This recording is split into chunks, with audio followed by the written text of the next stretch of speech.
All right.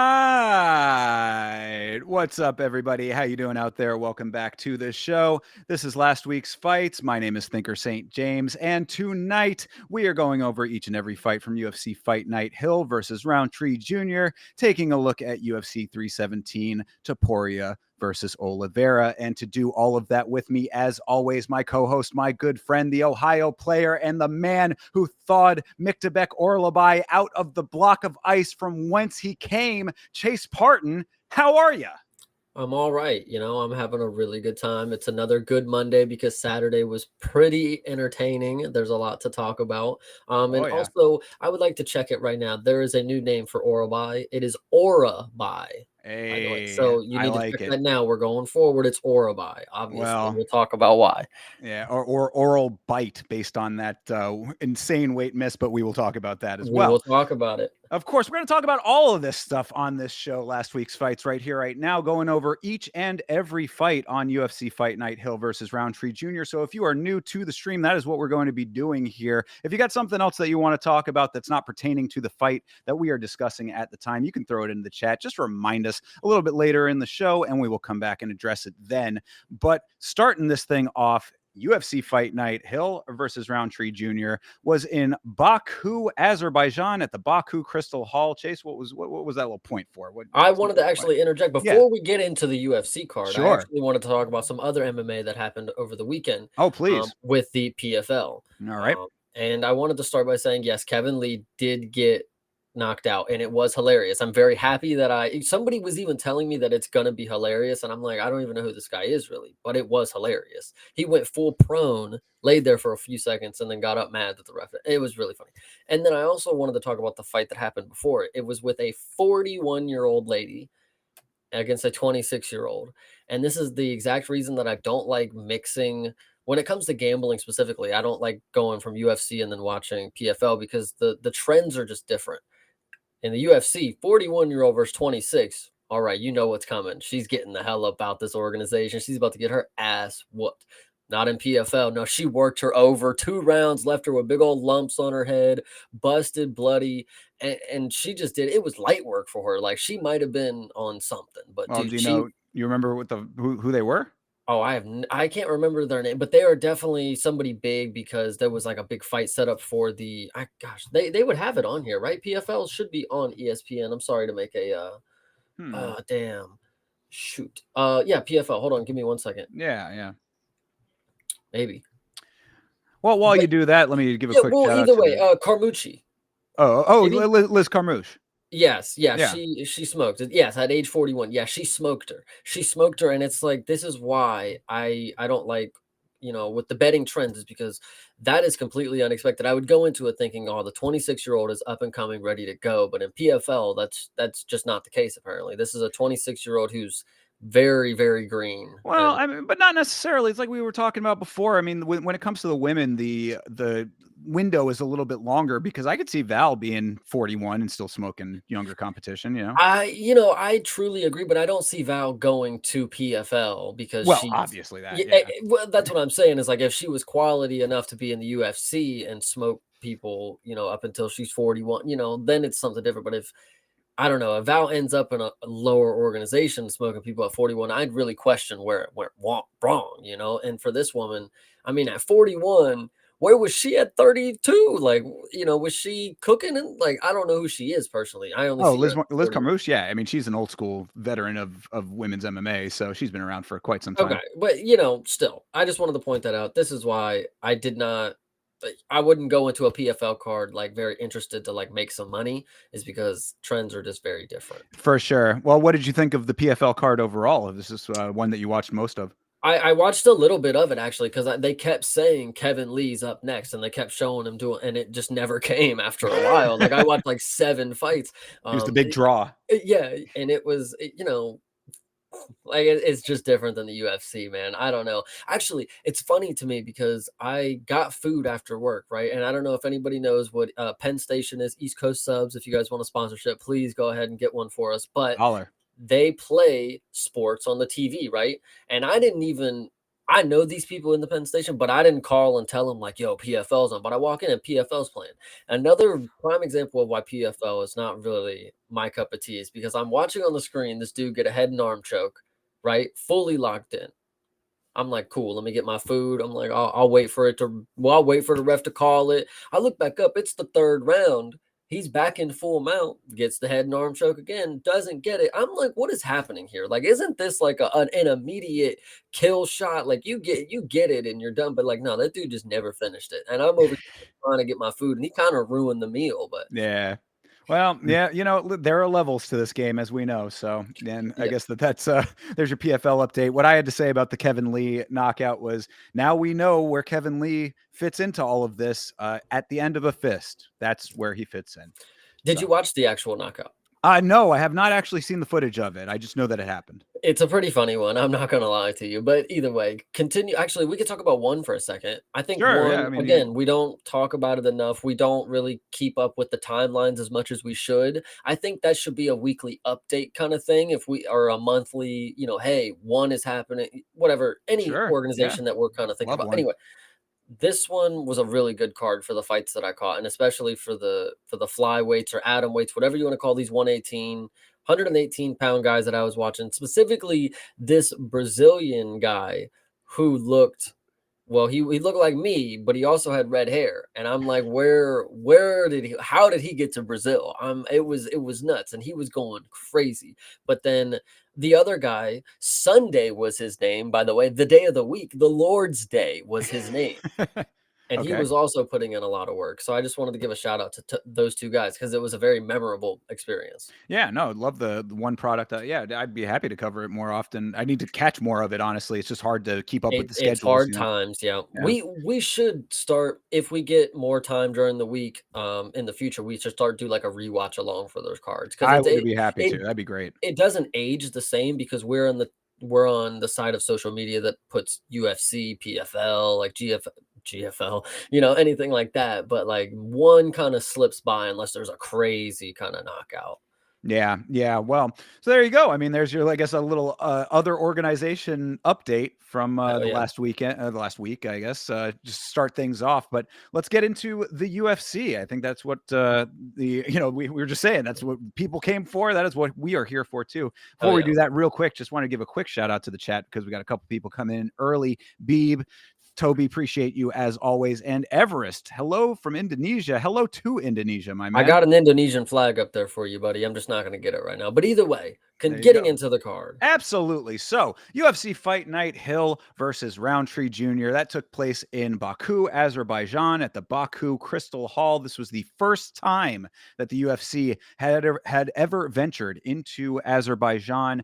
There were a little bit of noticeable tech issues with this event. So, I guess there were some, problems with maybe the internet connections, the Ethernet, whatever, however they get the feed out to the world. So that was just one thing off the bat that I noticed. But overall, pretty decently run event, I would say. I mean, I think that the pace was very good, and certainly those regional fans over there were having a ball, man. They were very loud for their people, which I appreciated.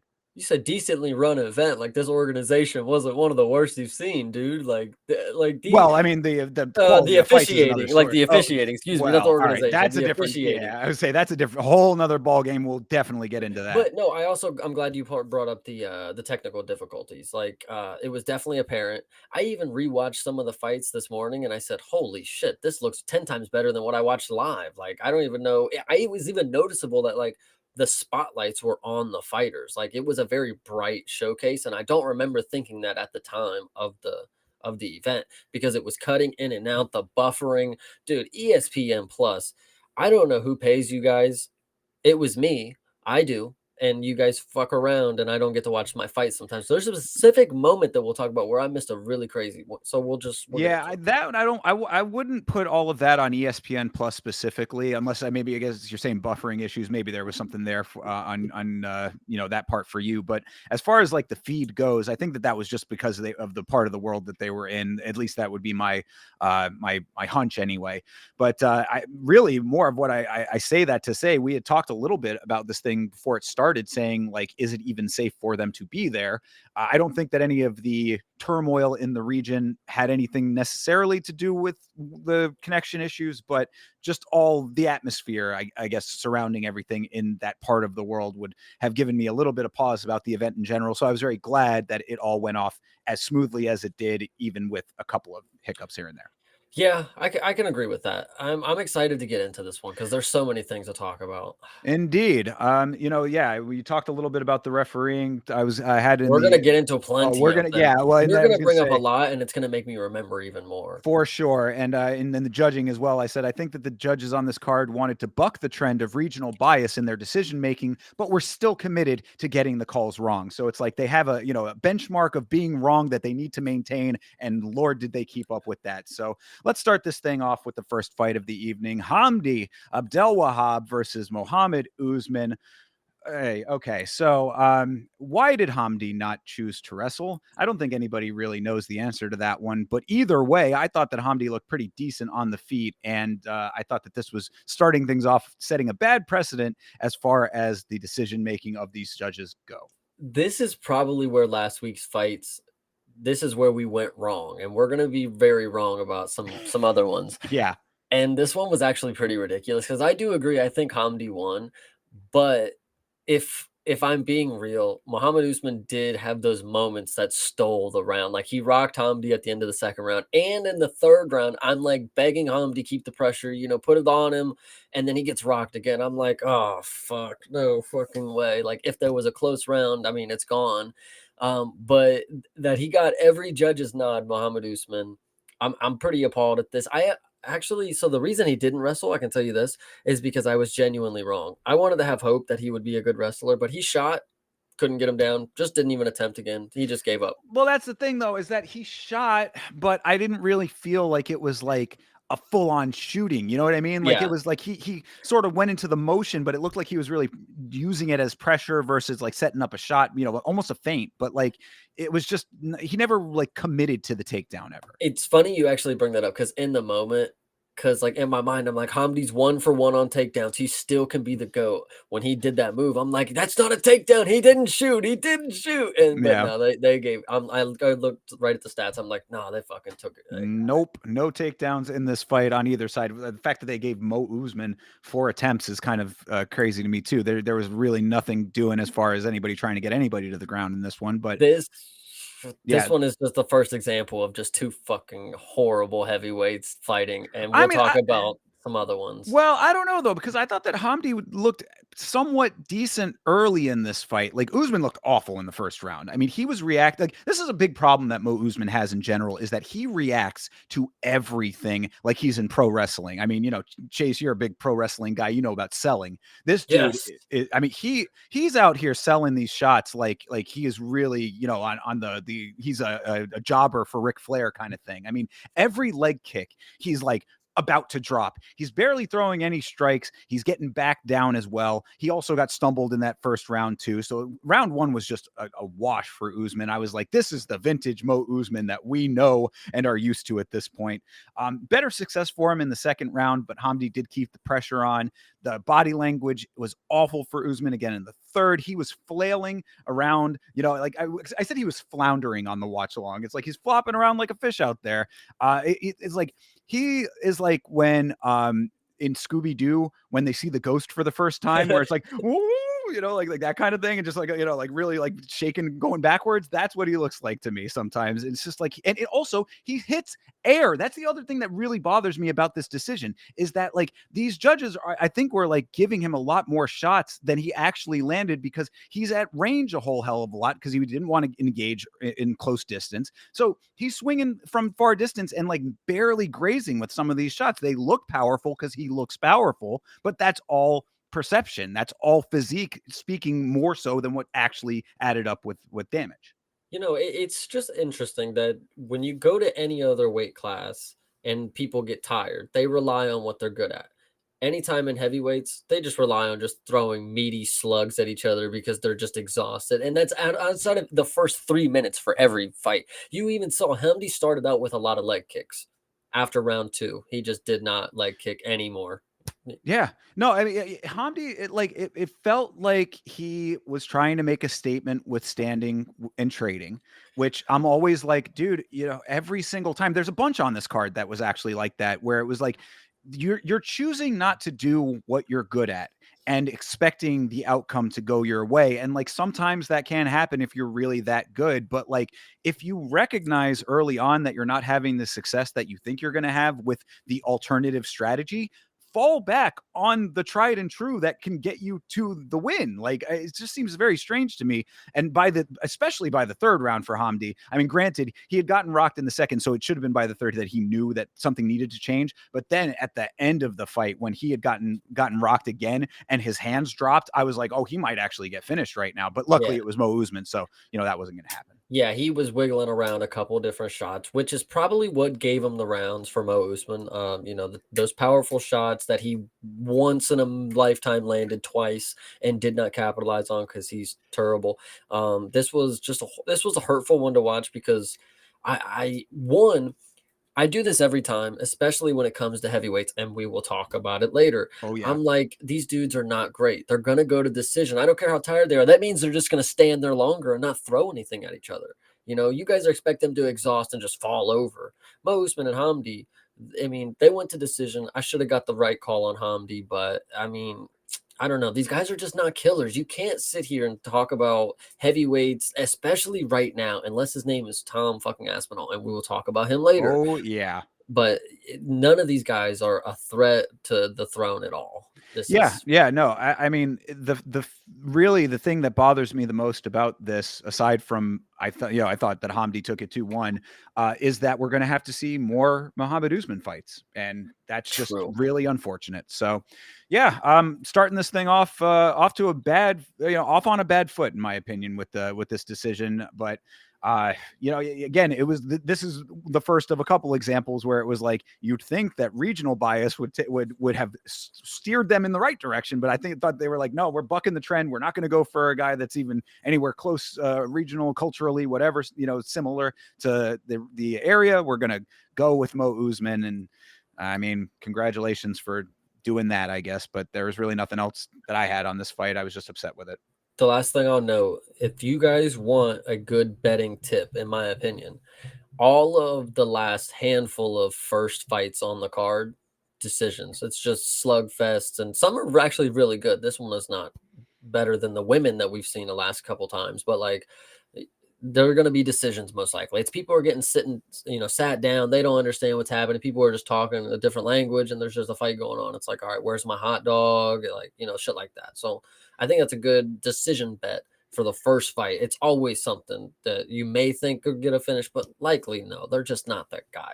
Not that Well, guy. and I mean, that speaks to a broader point, and I don't want to go off on too much of a tangent about this, but as we have seen the quality of these cards kind of dipping recently, over 1.5 should just be your default in a Mhm. lot of these. It would feel like, I mean, like, yeah, there's going to be standout, finishes here and there, but like, I mean, on this, I actually made a ton of money on this card. Amazingly, I did not think that it was going to be that way, but a lot of that came from just seeing the trend of how many decisions we had on this card. I was like, well, shit. I mean, if we've had all these decisions so far, it's been pepper dotted with a couple of finishes, if that. I think it was maybe one or two. So, I was like, yeah, okay, maybe over 1.5 is a safe bet. Yes, it was. So, Mhm. just keep that in mind for some of these like fighters who are either starting out their careers or are not of the caliber that you think is, like high level. Go, at least over the 1.5 is in a 3-round fight generally has been a pretty safe one.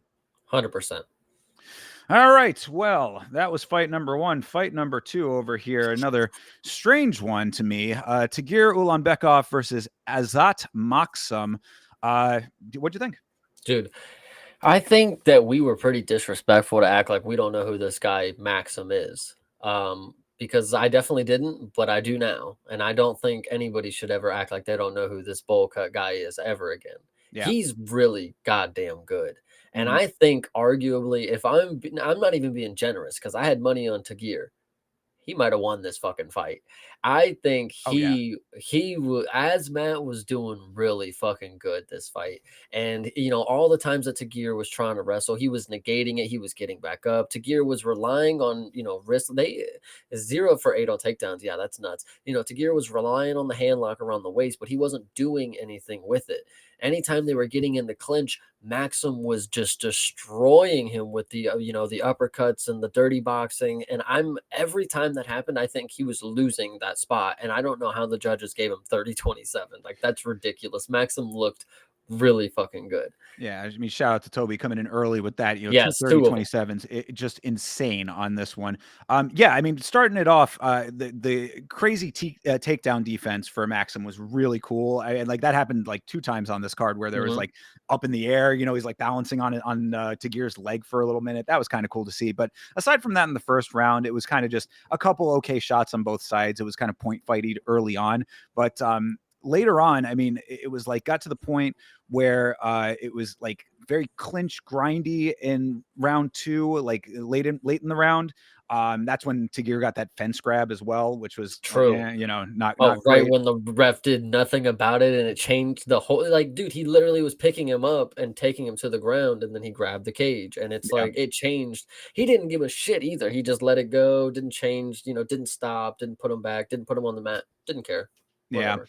So I mean, it was like we were seeing a lot of like that's the whole thing about this fight, I think, was that two things. One is that I think that what may, and this is speculation, of course, but you got to try to figure out what these judges actually saw.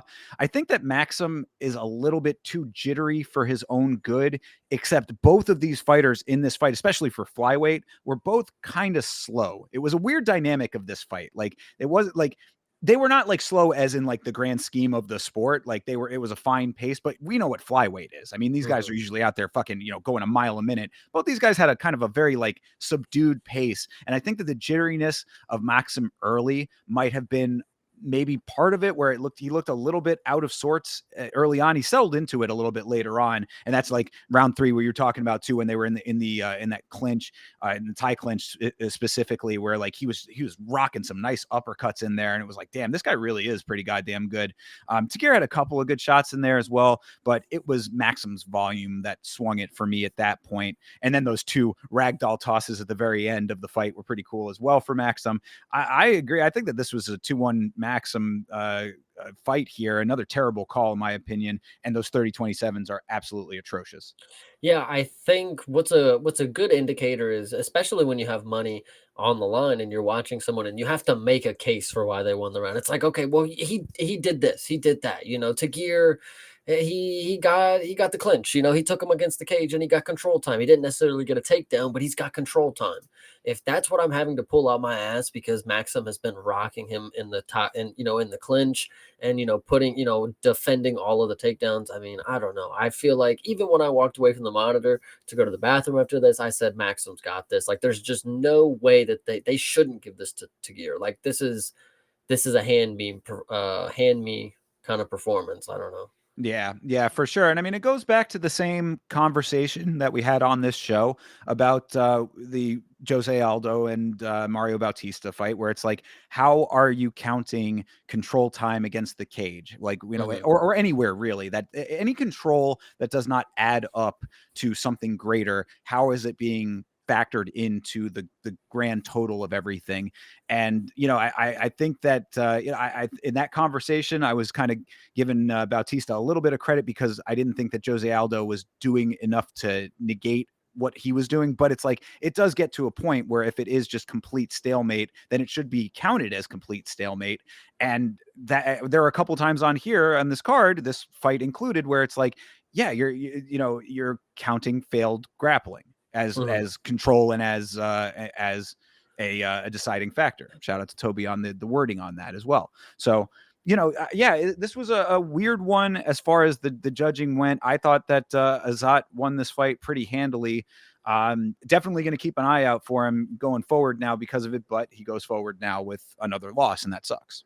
Yeah, I was definitely gonna say that's my only no going out of this one is that Maxim is somebody to keep an eye out for. He is looking really sharp in this one, and there's some good matchups in flyweight. I mean, he's somebody that kind of just popped out of thin air.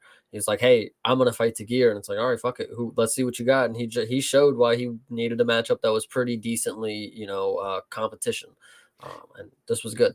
Yeah, no, definitely. Yeah. I mean, and talk about good competition in flyweight. It's the most competitive division in the sport Yeah, right now. So, there's plenty going on down at the lower weight. And, he's right there in the conversation now. And as far as Tagir goes, it's like, yeah, you get another win there, but like, does this really move the needle forward for you?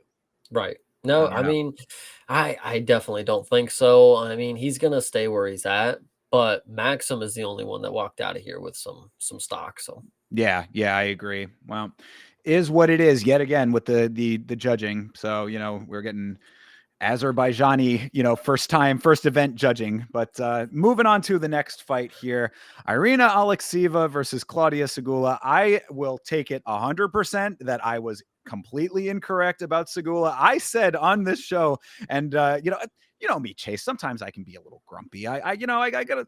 I have my good days and my bad days. Sometimes I get a little bit out of sorts. I said that Segula was one of the worst fighters I had ever seen, and that is very harsh. And I should reel that back in, because listening back to the original conversation we had about her first fight in the organization, I had said we did not see enough from her to get a full impression of what she could or could not do, because she was worked over so handily by Melissa Mullins, who we'll talk about in a little bit too.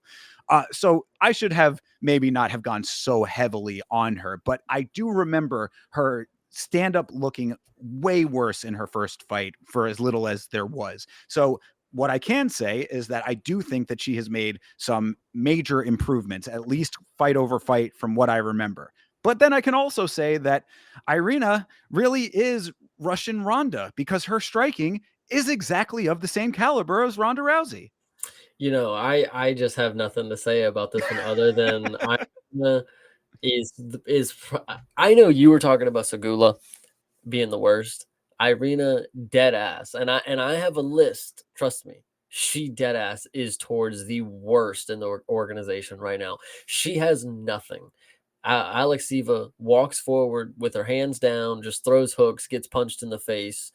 Like I don't. She's game. I'll give you that. Like she really does want to like walk in there and fight, but she just gets popped up on the outside by somebody who's a decent counter striker. And Claudia is maybe not even that great of a striker. She just popped her up. Honestly, we saw some great striking from the women. So let me not even try to downplay her because she walked in there and did her thing. And Irina, girl, no, this ain't it. 5-3, we're gonna have to go ahead and get out of the contract.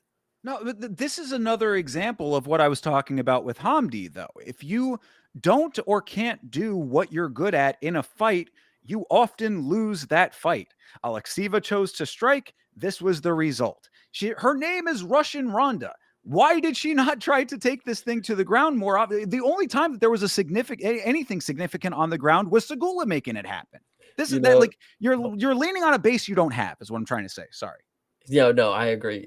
This girl, I honestly don't even think she's all that, to be honest. Russian Ronda is pretty. Did you see her tattoo? She's got Russian Ronda. Atrocious. Yes, I Oh my did gosh. see Oh that. no, what does it say? No love or something like that across her. I think it says "love me."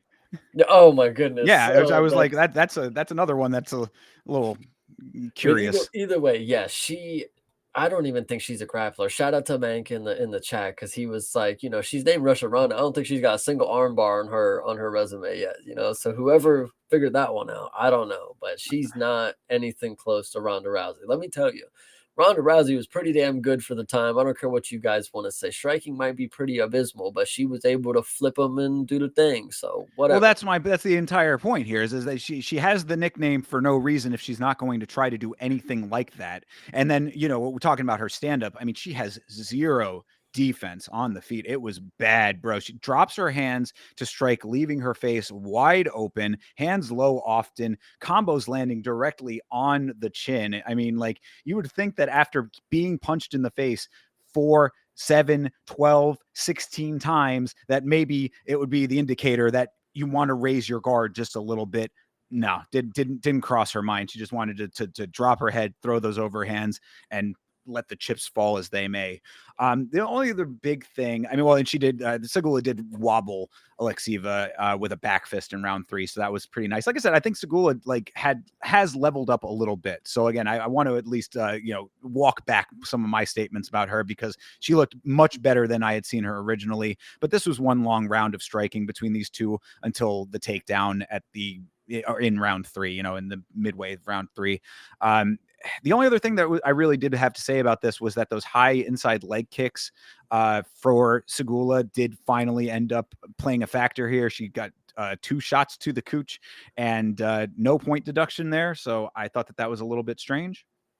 Yeah, I agree. There was 2 cooter shots, and the ref. I think it was funny because in these moments you get to see how kind of interesting the sport is. Like you have Paul Felder and Michael Bisping going, "Man, Laura needs to be here so she can give commentary on this one." Right? It's like, what's more to say? I mean, she got kicked into private parts. I mean, I agree. Laura can maybe give some insight, but like, I just think it's a funny comment to make on live TV.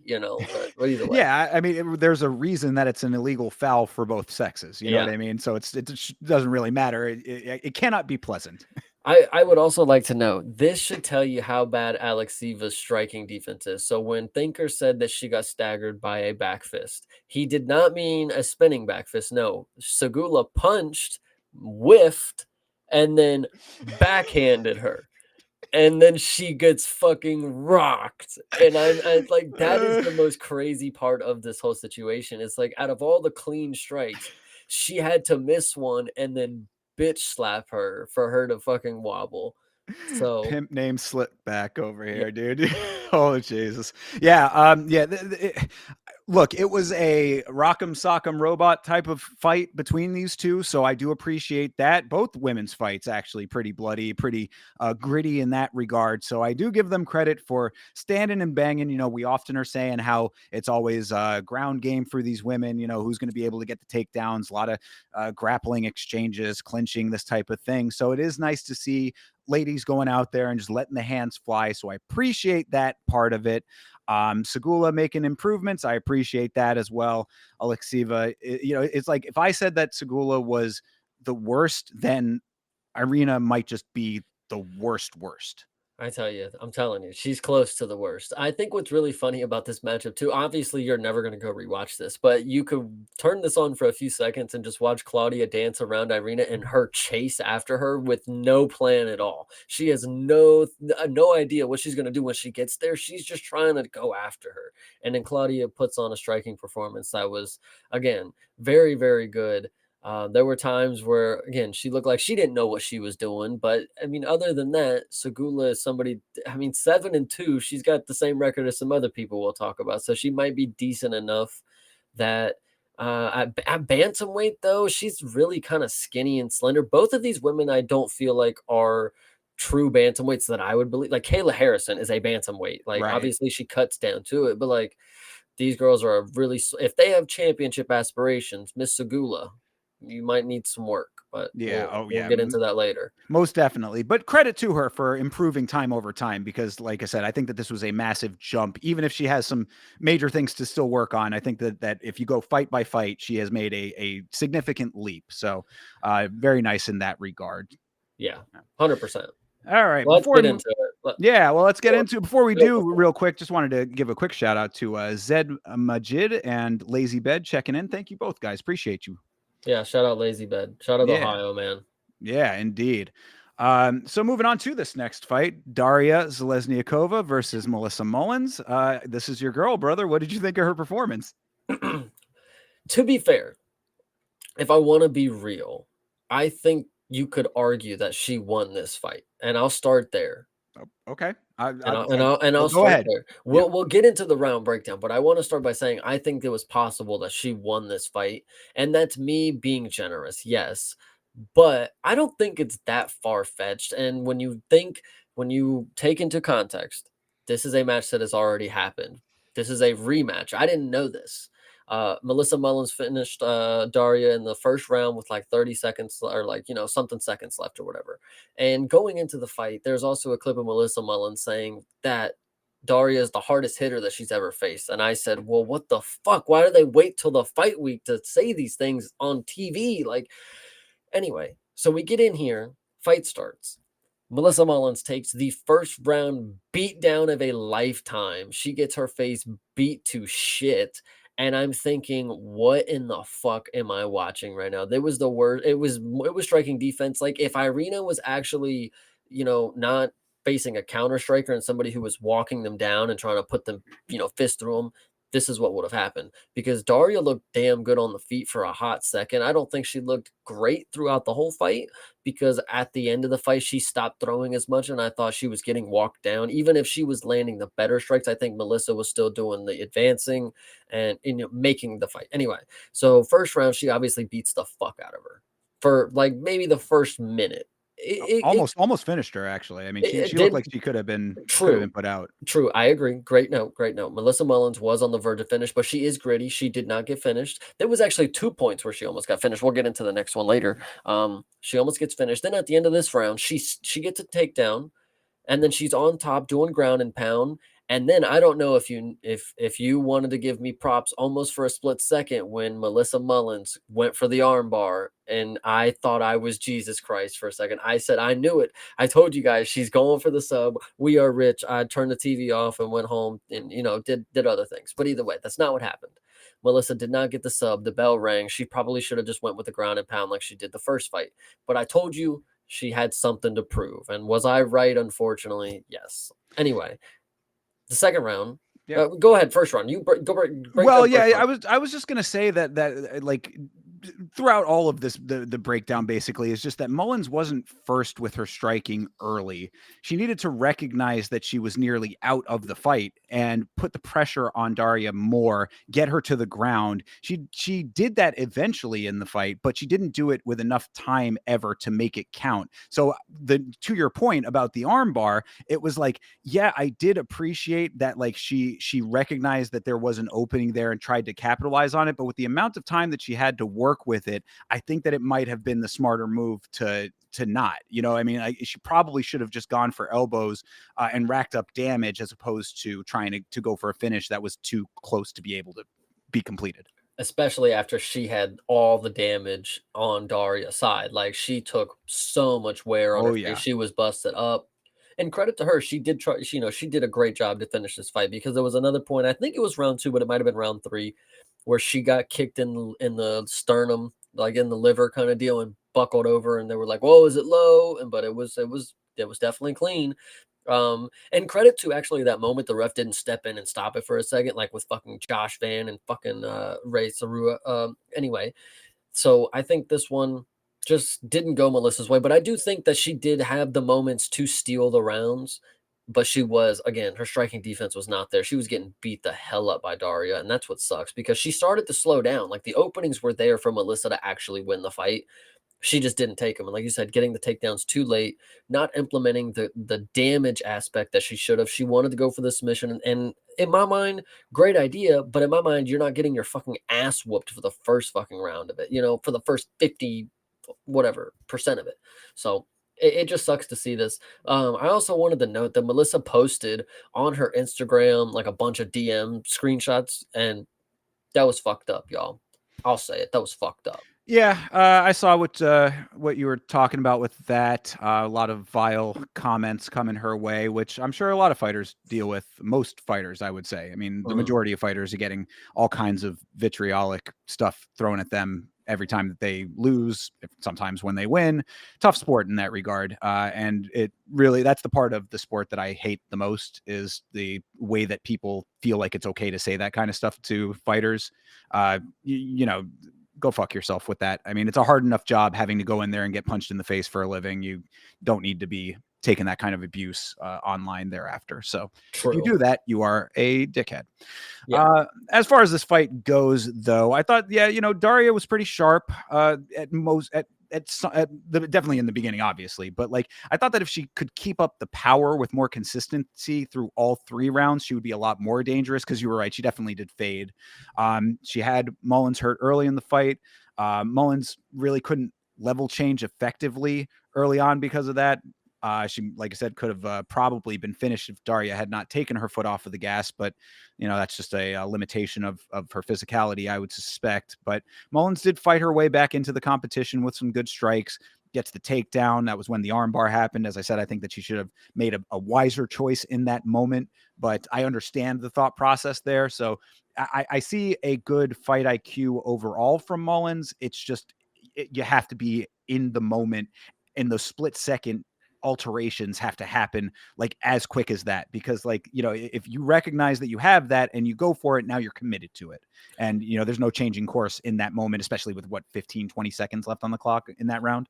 Yeah, no, I mean, I don't know. I just don't know if I can make the excuses for Melissa because she's somebody who is just now gained the reputation, in my opinion, as inconsistent. She shows up, she gets finished by Nora Cornola with some body kicks, and then she comes in here and damn near gets finished by Daria, and then again with the body kicks. I mean, I don't know what's up with the cardio, soft belly. She's just got to be, I don't know. It's going to be hard for me to believe in her again enough to be like, oh yeah, she's fucking got it. Because Daria, I know, is not somebody who's like the goddess of the bantamweight division. We just saw Eileen smoke her like a couple weeks ago, and to her credit, actually, there was a clip that they showed before this fight, and she actually dropped Eileen in the fight, if I want to be honest. So maybe it was on paper, but it looked like it on the clip. So, but she did get submitted. Melissa, you could have done the same thing if you would have just took your time a little more. Obviously, not got beat the hell up in the first round, but it is what it is. And I think going forward, it's tough. It's really tough. Yeah, and I mean, to your original point about there being a case for Mullins winning this fight, I would probably disagree, but I do think that this is one of those unfortunate cases where the rounds were very close at times. The first aside, definitely the second and third rounds I thought were pretty close. I But thought the first she stole. I mean, hard to give her that after the beating that she took. But I mean, I think that really the issue comes that like because you see the 30-27s, I thought that the 30-27s probably were correct, but only because it was like that the razor thinness of the like either way that it could have gone did end up going over to Daria, and that's unfortunate for Mullins because the 30-27 does not tell the full story of the fight, even if it might be correct. Nah, yeah, I can agree, but it just sucks to see. I mean, gosh, I just know Daria's not her, so Yeah, yeah, and that's all right. You're exactly right. I mean, that's the other unfortunate aspect of it is that you're in a fight like that with a person like this. So yeah. yeah, it definitely casts an odd shadow over Mullins, at least at this point in her career. We'll have to see how things progress for her. But the only other point that I had was that Zelezniakova got away with a fence grab in this one too. Commentary made it out like it was a fight-altering foul.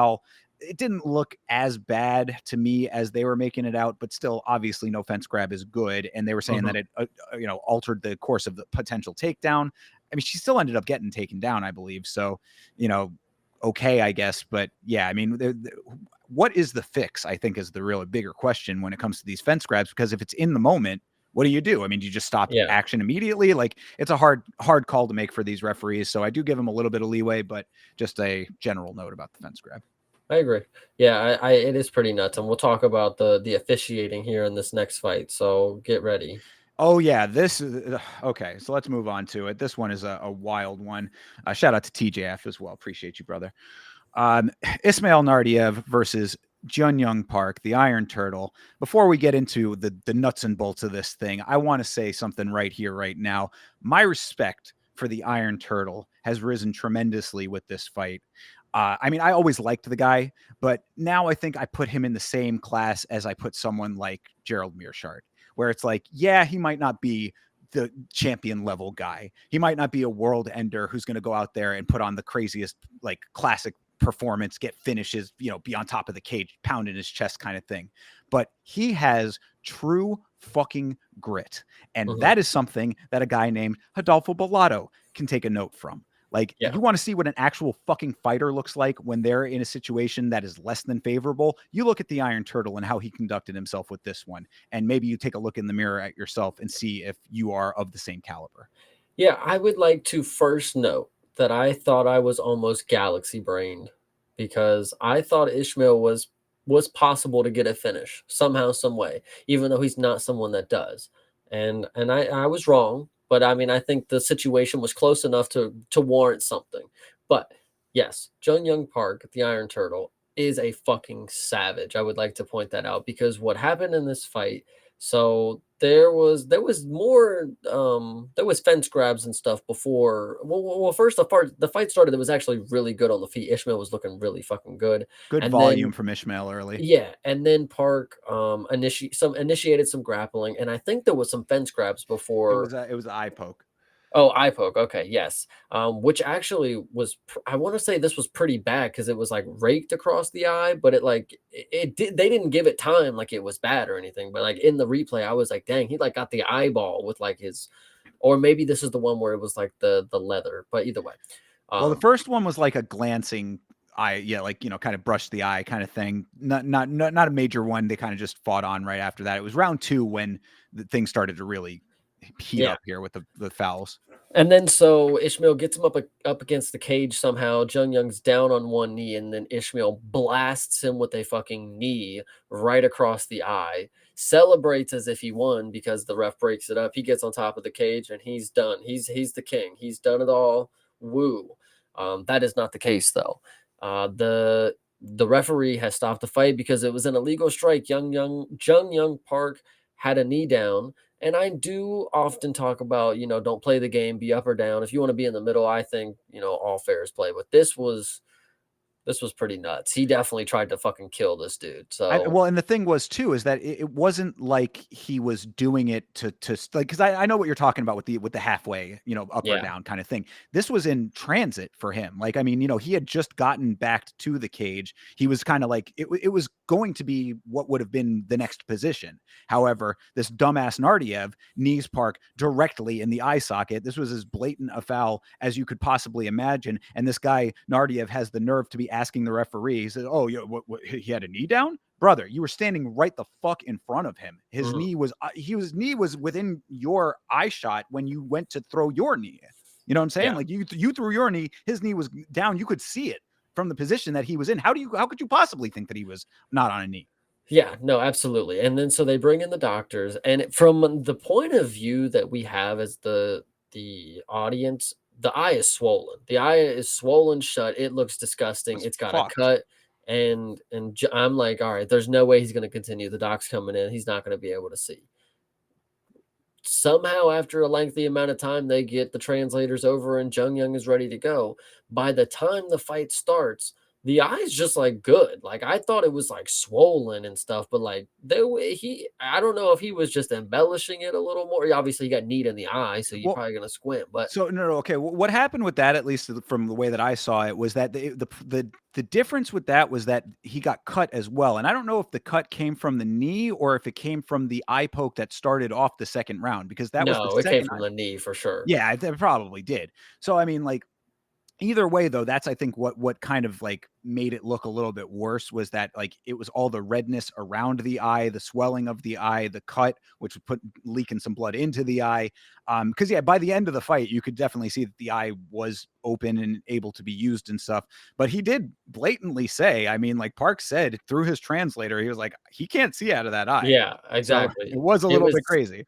It was definitely wonky. Also, they did patchwork to it. Like, and then Yeah, they also were telling him, like, no, no, you can't do that. Like, he was like wiping it with a cloth, right?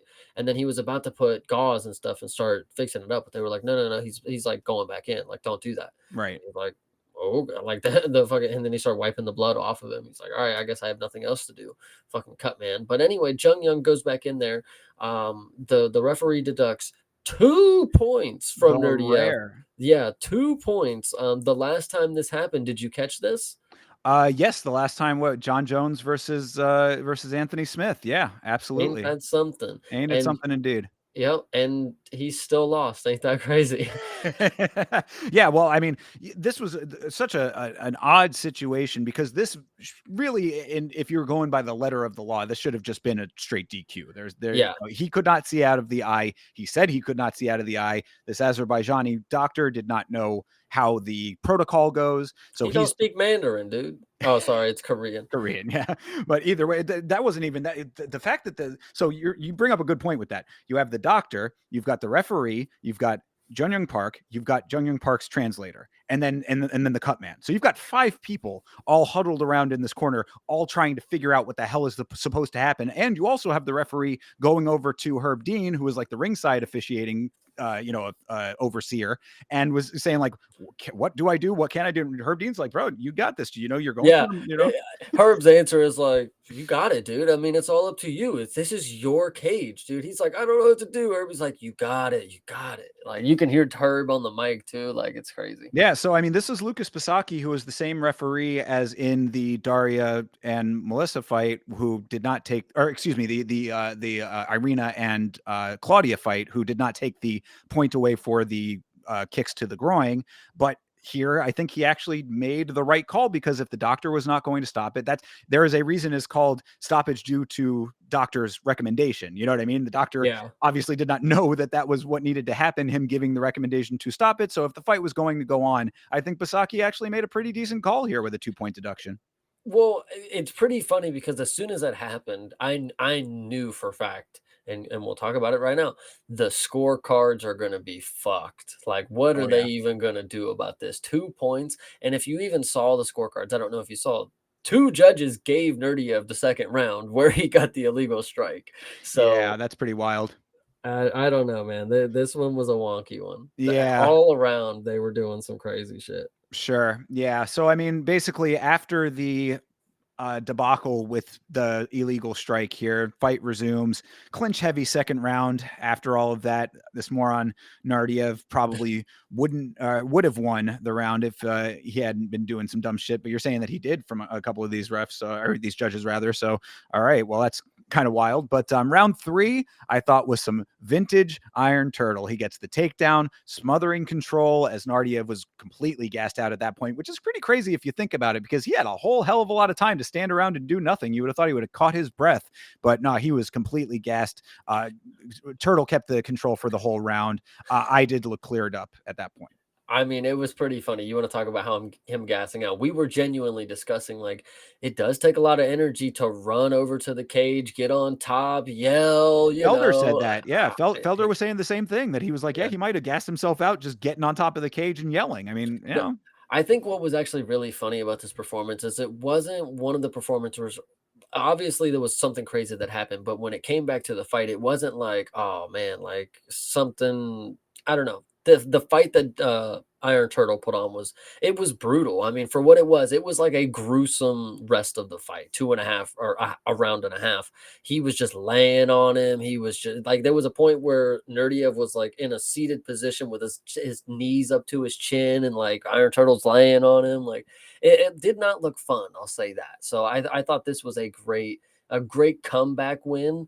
And it was honestly, I didn't sound like I was as big of a fan because I thought Nerdiev had the potential to get the finish, which who knew it was going to try to be this way. But Iron Turtle is definitely somebody that is very, very good. The record is deceiving. yeah. I mean, I think that this fight, um, in addition to showing the grit of the Iron Turtle, also should show you why you can never count him out in these fights. Like, and there's a Mhm. reason that these lines are often close with him. I mean, this one was not super close. I mean, pretty close, you know, plus 150 and minus 180. It's kind of crazy that he was even the favorite to me. Some like when it came to this, because I think that a lot of times people look at him. He's not an imposing figure. He's not physique wise, you know, extremely impressive. He's unassuming is the way that I would describe the Iron Turtle here.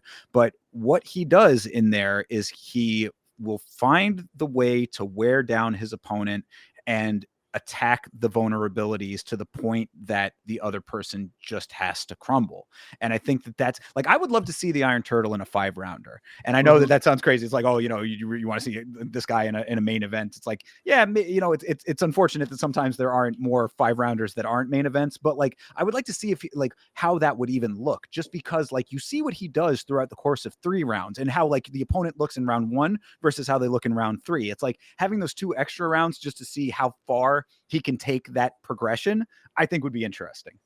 Yeah, some would say he should get a finish within 3 rounds. There's a lot of people who could do that, but I like these performances. They are pretty grindy. 5 rounds is probably warranted at some point. I don't know against who, but excuse me. I think he's definitely a decent name to keep an eye out for. If you like fighting, this dude is one of those guys that kind of just brings something different that you don't see. So Yeah, well, and you're definitely right. I mean, finishes are obviously ideal, so it would be nice to see him actually get those as well. I think it's one of the few elements of his game that is lacking is just being able to actually finish these fights. That'd be nice. And you're right. I mean, like, yeah, maybe he would not necessarily be like, like who would make sense for him, but like at the point that we're at in history with the way that the quality of these cards have been, it's not out of the question to see him in a 5 rounder. You know what I mean? yeah, I don't mind, to be honest. Yeah. So any which way, like I said, a tremendous amount of respect for the guy. This is what a warrior looks like. He was not out of this fight, even when he probably could have easily taken the easy way out. And this would have absolutely been a DQ. No two ways about it. If he had said he couldn't continue, and which he kind of literally did, but Yeah. whatever. Um, you know, it, I love those moments where it's like, no, I can't. Like, I definitely can't see, and the ref and the coach are like, he's good. He's good. He's good. He's good. We're getting him back in there. So Yeah. I don't know. So, either which way though, he goes back out, shows what the heart of a fighter actually looks like, and that I very, very much appreciate. So, shout out to him. And to cap it all off, I will throw Toby up here just to say, if you don't fuck with the Iron Turtle, I don't fuck with you. I think what's key to note is if they would have done if they would have somehow got to the end of the round and they would have done what they did to Henry Cejudo kind of deal, and they just went to the judges. Have it with it happened last week too. With the DQ, they just went to the judges, right? Yeah, yes, I think so. I think that's how that became well, no. Last week they said it was because it was unintentional. So it was no contested because of that. But I think that was pretty much to make up for the fact that that was a whole weird circumstance because it Yeah, was intentional, but he was flopping. So I think true, that was, true. but for this one, it wouldn't have gone to the judges because it wasn't over halfway through the fight. This all happened in the first half of the fight. I think this was the second round. It was the second round, but it wasn't halfway through the second round. Splitting hairs probably, but yeah, true. That's the rules. But We know either the way, rules are malleable in this what sport, what the point I wanted to make is funny enough, if they would have ended up going to decision after that, Nurdiev would have won because they gave him the second round based, But I don't off think of what. I think it would have been yeah, right. If they had done it that way, it probably would have been that. But because it was a blatant foul, then it shouldn't have gone to decision. You know True, what I mean? It should have true. just been a DQ because he knew exactly what he was doing with throwing the strike. Even if he claimed he didn't know that the knee was down, oh fucking well, you still did it. Yeah. So anyway, very weird situation with all of that, as we have just outlined. But I think that the conclusion was the correct one in the end. So Mhm. good times, I guess. All right. Featured prelim of this event was Oban Elliott versus Seok Young Ko. The Korean Tyson, they call him. He did a whole lot of wrestling in this fight for that nickname. What'd you think? I definitely agree that he did not showcase that he was anything like Tyson. I don't know who gave him that name. Maybe he's gonna come out here and strike the next time, but this was a good old wrestle fucking if I've ever seen one. Oh, Like buddy. that guy here, he came in here with a plan. And Oban Elliott is somebody who's trustworthy, as a veteran in the sport. Like obviously he's gonna get to the belt. Like he's not somebody that's gonna go down easy and he's gonna put up a decent scrap. I did not see it here. It was an unfortunate performance because Oban did not look like himself. And he posted a video after and he was pretty down about his performance as well. And for a guy that stepped in off the contender series to come in and mop you like this, 30-27, like there was no opportunity he had. It wasn't like a brutal beatdown, but he had no opportunity to do anything. He was manhandling Oban every time, flipping him, throwing him on the ground, controlling him, flowing with all the maneuvers, and it was great. No, that was the best way to say it, is that he didn't have the opportunity, because really what was happening here was Ko with a ton of control time, Elliott not able to strike. That I think is the big point. He's not able to free himself from the control. So this was one long round of Ko moving Oban here, there, and everywhere. Good activity on the ground, I suppose, but I mean, like, it was just, you're over here now, you're over here now, you're wrestled here now. It was just like, I mean, the entire length of the octagon, just they took a world tour of the cage, and it was just all Ko.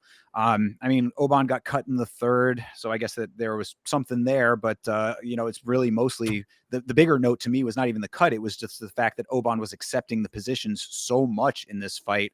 So deserved win for Ko. Elliott had nothing on the ground at all except for a choke at the very end that didn't go anywhere. So, I mean, yeah, nice win for those reasons, but not the most impressive debut I've ever seen. Serviceable against an opponent who was not going to do much to oppose what he was doing.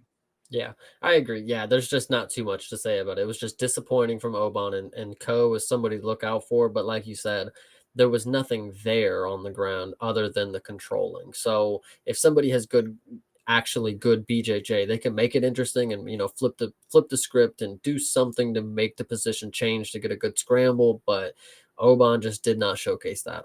Yeah, and really, I think that this exposes a massive hole in Elliott's game. I mean, like if it really does signal if a guy from the Contender Series can come in and muscle you around on the ground for all 3 rounds, then you have a major flaw that is exploitable by anybody who's at a higher level than that. So you need to get yourself really a crash course in what to do on the ground and how to get yourself out of these situations. Because if all you have is that one-shot knockout power, then this is what you're going to get anytime that you got somebody who is going to do this to you. And to be clear, Oban Elliott does not have that one-shot knockout power. He is a decision merchant at the end of the day. He got 1 knockout in the 3rd round, and shout out to him for it. But the skills have to be there to keep it on the feet and for you to be able to thrive on the feet. I mean, obviously you didn't do great on the feet here, but like there's got to be moments where you make it your game. And if you're going to let him outstrike you and take you down, well, you're cooked, brother. I mean, your whole game is striking and you couldn't even get that off. Like it was unfortunate. And I don't think Oban is like somebody where you should throw him out the window. Like, oh, well, I mean, if he ain't got this in his game, he's screwed. I think it's got to be an off night type of thing. He had to have just not come in right, because he genuinely locks in. Like he's not somebody that you would say is like, okay, inconsistent as him. You know what you get out of Oban. So I don't know. I mean, fair. If that's the case, I'll give him that leeway. I will extend that to him. He's always been someone that I've thought talked a lot bigger than what he was able to back up. Yeah, go ahead. He's a WWE guy. Like he's a character. He's you got to doing back that. promos. That's the difference, though, and that's why I love this sport. Is because when you talk that kind of a game, that WWE style talk, you need to go out there and actually back it up. There's no predetermined scripting to allow you to, excel in this sport. Like you can talk the biggest game that you want. You need to go out there and actually be that guy. This was a guy that came in off the Contender Series in a fight that was pretty close, if I recall. I don't think I don't think he finished on the Contender Series. I think he barely skated by with a decision and was talking about, I'm going to be a champion. I'm that guy, blah, blah, blah, this and that. He does have a backstory that I think is, and I can empathize with and all that. I mean, he lost his father at a young age, blah, blah, blah, those kinds of things. Yes, I respect that element of his life and overcoming that. But to go to come in off of a decision win on the Contender Series, saying that I will be the next champion, and then you have this, it's like we talk about the narratives in this sport often. You're creating a narrative for yourself that is you're writing checks with your mouth that your ass cannot cash. See, but now you're missing the plot. This is just part of his character arc. It's just redemption arc incoming. Yeah, I mean, come on, like that. You can't just win everything. I mean, you got to have a story built around you. I mean, he knows how to play the business.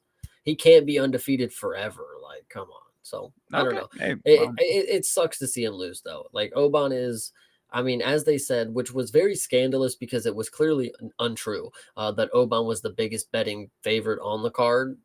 Was not it wasn't even true. There was bigger favorites than him. But either way, this was a sad performance. I thought he was going to come out here and do us right, but didn't. Yeah, I'm gonna need to have some performances that really sway me on him because, like I said, I've always thought that he was, not able to back up his talk. So I want to see him actually do that and not be the decision merchant that you've described him as.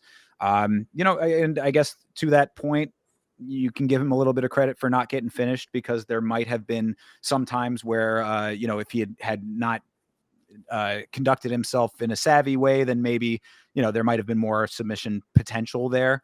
But I'm going to need to see more out of Oban Elliott going forward, just in a holistic way. I mean, even win or loss, I need to see better. Yeah, I agree. All right. Well, let's move on to main card then, shall we? Mohamed Naimov versus Bogdan Grad. Nothing happened in this fight. Chase, your thoughts?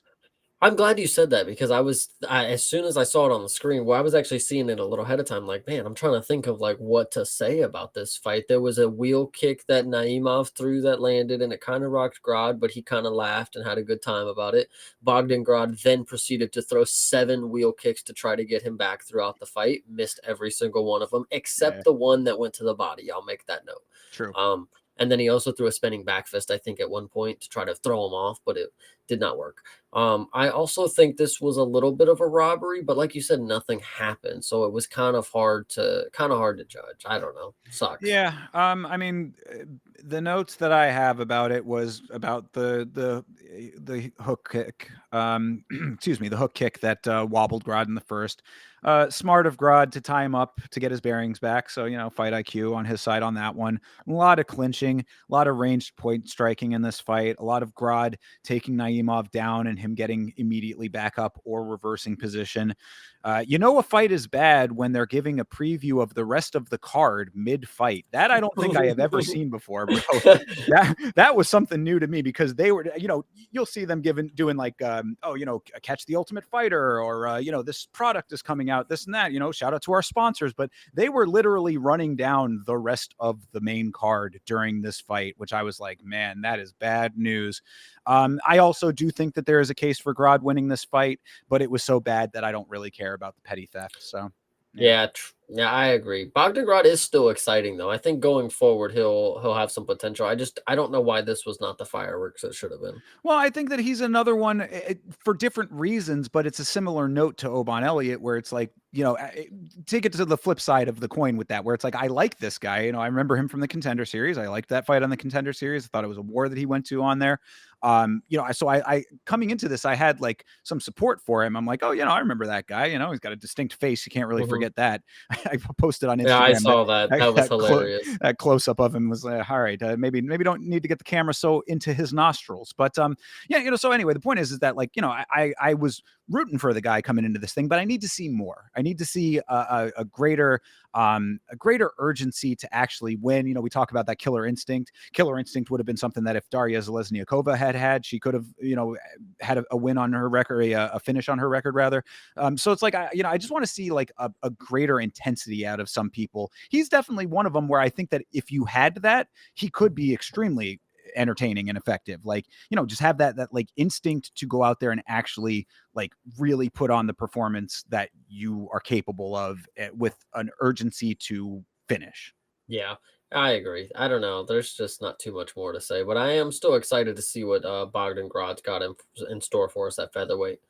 Yeah, and as far as the Naimov side goes, I guess shout out to Big Onk. Didn't shout him out earlier, but appreciate you coming in and making a good point here that Naimov is now 5-1 in the UFC. So, I mean, good, but this kind of performance, what does that do for him?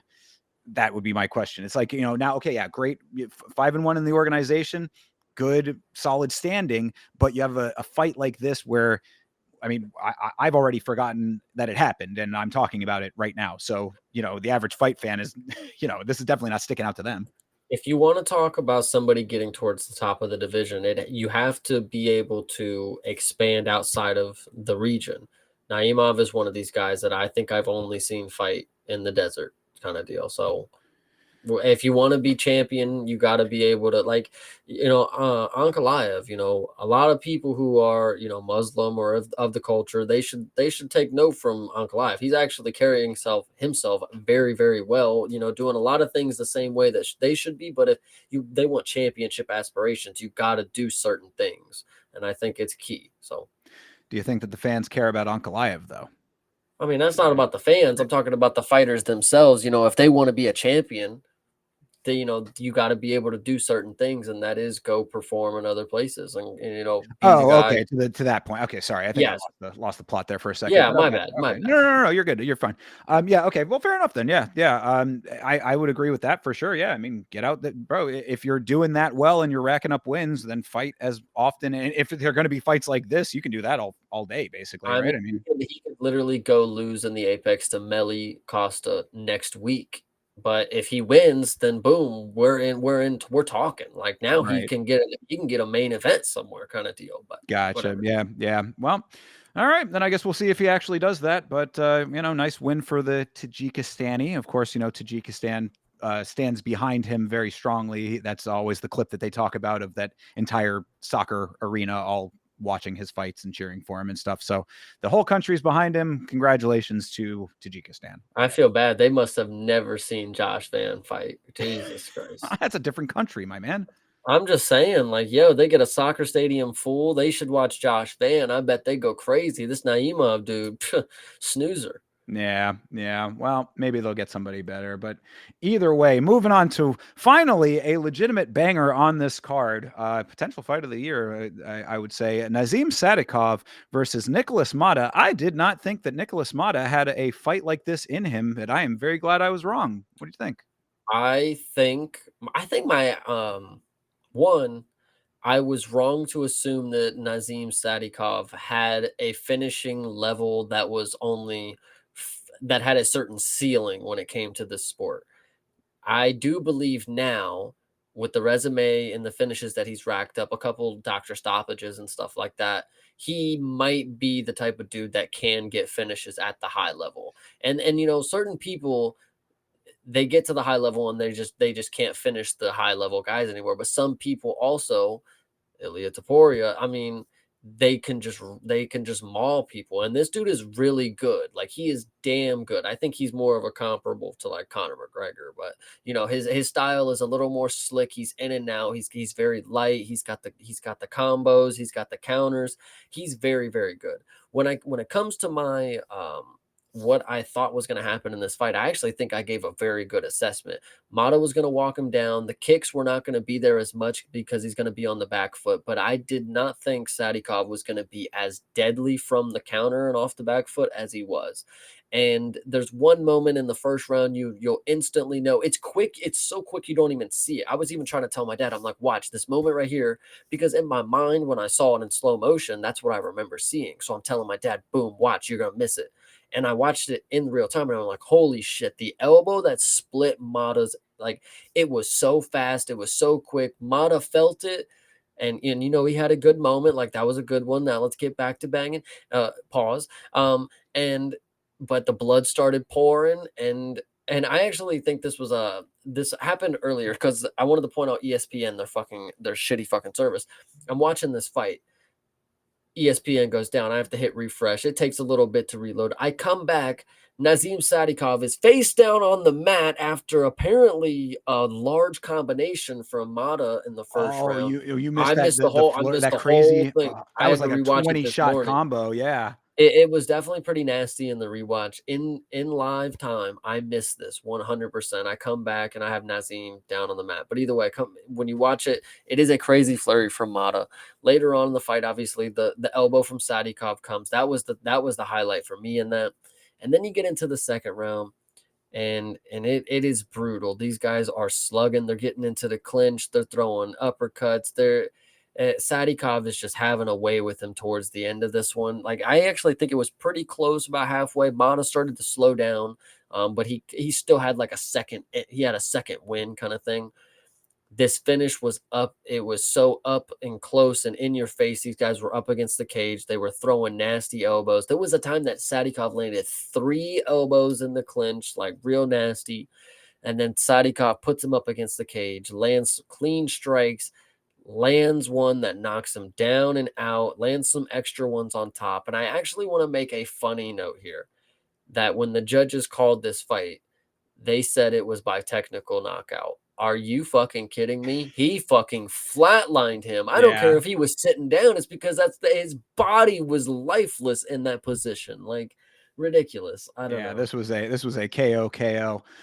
Yeah, I mean, going back through the sequence here, how this fight all played out. Couple good feeler shots on both sides through the first 2 minutes. It was a little bit slow at the very, very beginning, but we were in for a big, big ramp up. Mata unloads a hellish combo against the cage. That's the one that you missed out on, but that had to have been like 16 shots in a row. It was a lot. Sadikov actually dropped off of that one, and things looked like it looked like it could have been finished right then and there. Thank God the referee was doing a good job and realized that he was intelligently defending, and somehow somehow, I mean, this is credit to Sadikov. He keeps his wits about him throughout taking all of those shots, collects himself, all while being punched repeatedly, and then somehow comes back fresh with a nice combo of his own, followed by a great elbow, then a nice head kick, several great headshots, and 2 elbows right at the horn. Very exciting for this first round. Sadikov in the second round, right back to it. Elbow, like you were talking about, opened up the face nicely. That's when Mata was like, "Oh yeah, you got me on that one," and it showed because that crack right down the middle. I'd said it. It was. If you ever seen the movie Psycho, there's a shot of somebody who gets something to the face, and it reminded me of that. Just one, like a straight line of blood down the face. I was like, all right, that definitely was a solid shot. But then my favorite part of this fight was when they went head to head, guard to guard. Sadikov sticking with the elbows. Finally, he gets him backed up to the cage, lands some lethal blows, puts Mata out. This was tremendous, this fight. Sadikov might be one of my favorite fighters right now. His combos are amazing. His elbows are amazing. His kicks are fantastic. He did get a couple of decent kicks off as well within combos, which I was like, you're talking about how he had to be on the back foot. Yeah, he was at a good amount of times, but even within that, he still somehow figured out ways to make the movement work so that he could get himself into good position for kicking. His poise, his cardio, ridiculous for lightweight as well. I'm telling you, this guy is the real deal, and I'm a big fan. I definitely agree. Yeah, no, he's got the movements, he's got the power, he's got the IQ, it seems. I mean, he's just slick when it comes to everything. He's a little bit like Mauricio Hufi too. That's kind of what I see out of him. But I don't know, man. This was definitely a good fucking fight. I want to make a point. Yeah. I don't know if you know that they got the fight of the night, 50,000, and Dana doubled it. Yes, I did see that. Because all the other fights were fucking shit. I Right. would like to make a note that you want to just give these guys $100,000, Dana White. Where's Josh Van's money, dude? I'm like coming for the pockets here because this is ridiculous. I know these dudes deserved it. Honestly, do they deserve more than 50,000? Probably not.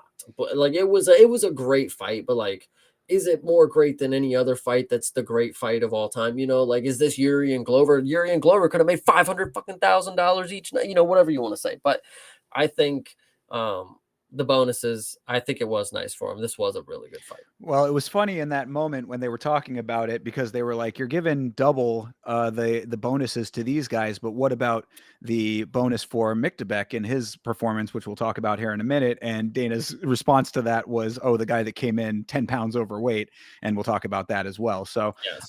yeah, I would kind of tend to agree. I mean, it is unfortunate that there weren't a lot more like worthy performances on this card to give to other people. So, that's really on the other fighters on this card more than anything else.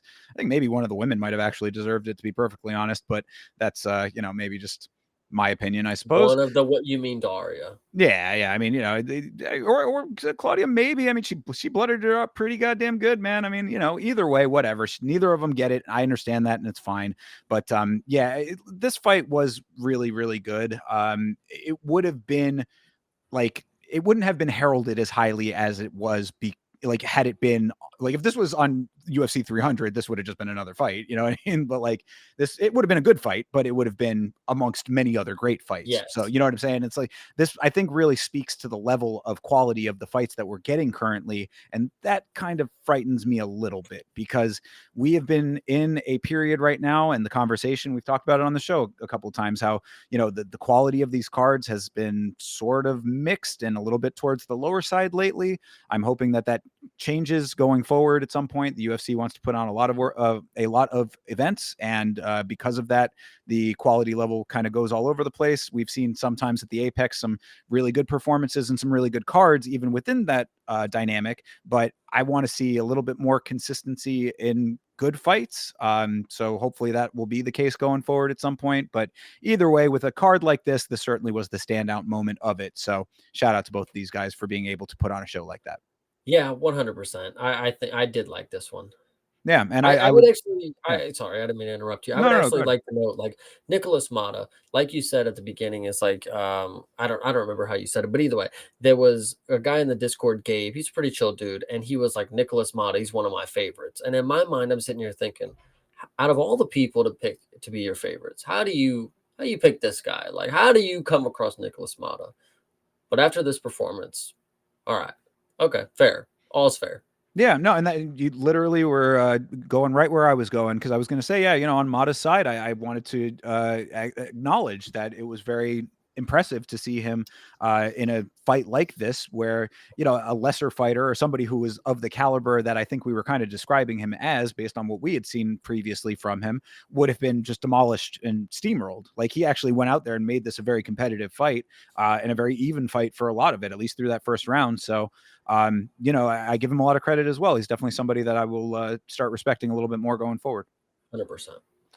So good times there. Oh, and then actually the one last thing I did want to mention about this was that what a great moment on the mic for Nazim Sadikov in front of the Azerbaijani crowd. This dude doing it in front of the home country for the first time that they'd ever been there. I do it for you. I do it for my country. The crowd going wild. I was like, that's just a nice feel good moment in this sport in general, I would say. Yeah, him doing that in front of Ray Longo was really nice. I like that. Yes, indeed. And, a shout out to Lazy Bed over there saying that it is always nice to see Longo getting a W. And we've seen Sarah Longo doing some great things, over the years now. And I think that the respect level needs to always be put on the Sarah Longo camp because those Yeah, guys are turning out champs. so watch out for their GFL team because he's an owner. So don't worry, guys. Any day now. Any day now. All right. Well, let's move on to the next fight here. Also a good performance, a little bit more one-sided, but an entertaining one in my opinion. Miktabek Orolbai versus Tafik Orabai, get it right. Orolbai. No, Orabai. Orabai. Sorry. Yes. Yes, It's so that much is. easier and it's so much better. All right. Well, whatever. Miktabek versus Tafik Musayev. Yes. Yeah. What'd you think? I thought this one was great. I wanted to know off rip is I'm sick and tired. I know Mictabek's one of my favorites, and if I didn't care, I wouldn't say anything, but I care. I'm tired of him showing up fight week and they're just like, catch weight it is, guys. He can't make it, no reason, no explanation behind it. No, like, hey, this is the second time this has happened. This is the reason why I'm bringing it up, is because Miktabek just apparently just shows up at 165 and he just puts a gun to the fucking opponent. He's like, we are fucking fighting at 165. I don't care what you say. I'm making the belt here. Oh, Like, well, I'm glad that you say that though, because I posted a tweet about this before the event started, and I'm not huge on Twitter, but occasionally if I got an opinion, I'll throw it out there. And what I said about this was that it's almost goes to the point I was just making about the quality level of these events, where it's like you have a mixed bag of the quality of the fights themselves, and you also need to keep these fights on the card in order to make the length of the broadcast that you have. So how often now, with the fact that we have so many events happening, are we going to just see these fighters show up at any weight and the fight just still goes on? Because this is an egregious weight miss. And like you're saying, it's like, it takes two to tango. Yeah. I mean, Tofik, I guess, got to come in overweight as well. So okay. But like, if he was going to make weight, this is really not fair to him at all. And it's also not fair to us. I mean, we don't have a 165 division. So what, like, so now this fight just becomes a fight in the ether that doesn't really make any sense to anything. And I don't like that. So and I don't know what the organization really does about it, because on the one hand, what do you can punish him? I guess. I mean, you can, he's going to get, I guess, if it's a catch weight, he's not going to get docked any of the yeah, purse. But I was gonna say, because Deadly Pube said 15% person up. I didn't hear that he actually got docked any deduction. I think he's just making whatever he did because, like you said, it's a catch weight. Like, I don't think he didn't miss weight. They agreed to a new weight. So yeah. So I mean, if it was 15%, then okay, there's some kind of penalty there. But like, how much penalty can you actually do when you still need the fight? I guess is my point. I think Tofik should have watched episode 3 of The Ultimate Fighter, because he would have learned exactly how to make money in this opportunity here. Hell yeah. You tell him $12,000, 1,000 for every pound, and we'll call it a day. And if Orabai can't do it, well, you better fucking sweat it out, my man. Because if not, I mean, we're already going to see him at 170. It's a given. He is not going to be at 155. He's never been at 155, damn near. But into the performance itself. Sure. Dominant. Dominant. This dude, Miktabek, is everything that I needed him to be. He is absolutely a killer. He's a true, and when I say a gunner, it's not like he's somebody who comes out here and he throws a bunch of strikes. No, he guns for takedowns. He just puts his head down and shoots. Anytime he gets separated, he just puts his head and shoots. And Tofik is not a grappler because he did a lot of things wrong. Went for guillotines in positions he was definitely not going to get them. At the end of the day, Orabai got him in the position that he needed, isolated the arm, got the leg over the head, and started twerking on the Kimura, which was crazy to see. Was Tofik's mouth wide open, screaming, and the ref not give a shit. And then he had to like get his hand out and actually tap because the ref, but he was stuck, like he was Yeah, really fucked up. So the fact the ref didn't stop on the verbal tap was nuts because he was yelling, he for was sure. screaming. Yeah, yeah, no, most definitely. If I had said that Sadikov and Mata was a potential fight of the year contender, I would say that this might actually be a submission of the year contender, in my opinion. Um, to go through it a little bit, crazy takedown defense for Masayev early. This was another one where he was jumping on Orolbai's hip there. Kind of cool to see the balance and all that. Still gets taken down anyway, unfortunately, but great chain wrestling from Orolbai. Transitions were really fantastic, especially when Musayev was able to get back to his feet. Right back into the clinch he went, right back down he goes. I thought that was really nice. Musayev reverses the clinch, has his fingers in Orolbai's glove at one point. Ref takes the position away, which was actually kind of lucky for Musayev at that point. He was like, probably would have liked to have been out there striking, but not with Orolbai, who wants to go right back into the takedown, which he ends up doing by catching a kick, which I thought was really impressive as well. And then the setup of the Kimura is really what I wanted to get to, because if you watch it point by point, within, like, watching it in real time was really nice because I saw it coming and I was like, oh, he's setting that up. Oh, he really is setting that up. Oh, he's going to get it. You know what I mean? It was one of those where it's like you see 1, 2, 3 happen all at once and you're like, yeah, that was, it was really nice to watch. The setup was really perfect. He, just had the arm, he got into the right position, trapped the other arm under him, like you were saying. That's why the arm was unable to make the tap, and then just cranked that thing beautifully. And it was really, really, like, if you want to look at a picture perfect Kimura, that was definitely it. 100%. And you're talking about submission of the year. Brother Kayla just did that last week. So, But a little slightly different, I would say, because she didn't have to go through as much of the motions to get there. I mean, she's strong as fuck. She certainly is. No, of course. And I mean, and I guess maybe this is a little bit of an anti-Kayla bias, only because she's so good with that it's like, Kayla getting a Kimura, that's a given. But no, you're right. It should be more, Yeah, equality. Exactly. And I really should not be anti-Kayla in any respect because I'm such a fan. So, but yeah, no, I thought that, like, if you look at that one versus that one, like, this was just because it's like the angle that he got it at and the crank that he had on it. Like, I think that It's what Islam did to Dan Hooker. Say what?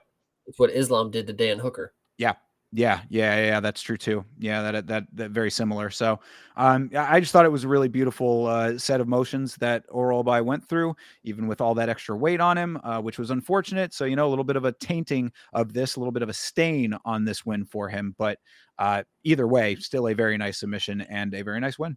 It's going to be interesting to see if Orobai's been trying to skate by at 55 because he knows at 70 he's not going to be able to get by. Now he's forced his hand into 170 basically, and he might not have as easy of a time grappling.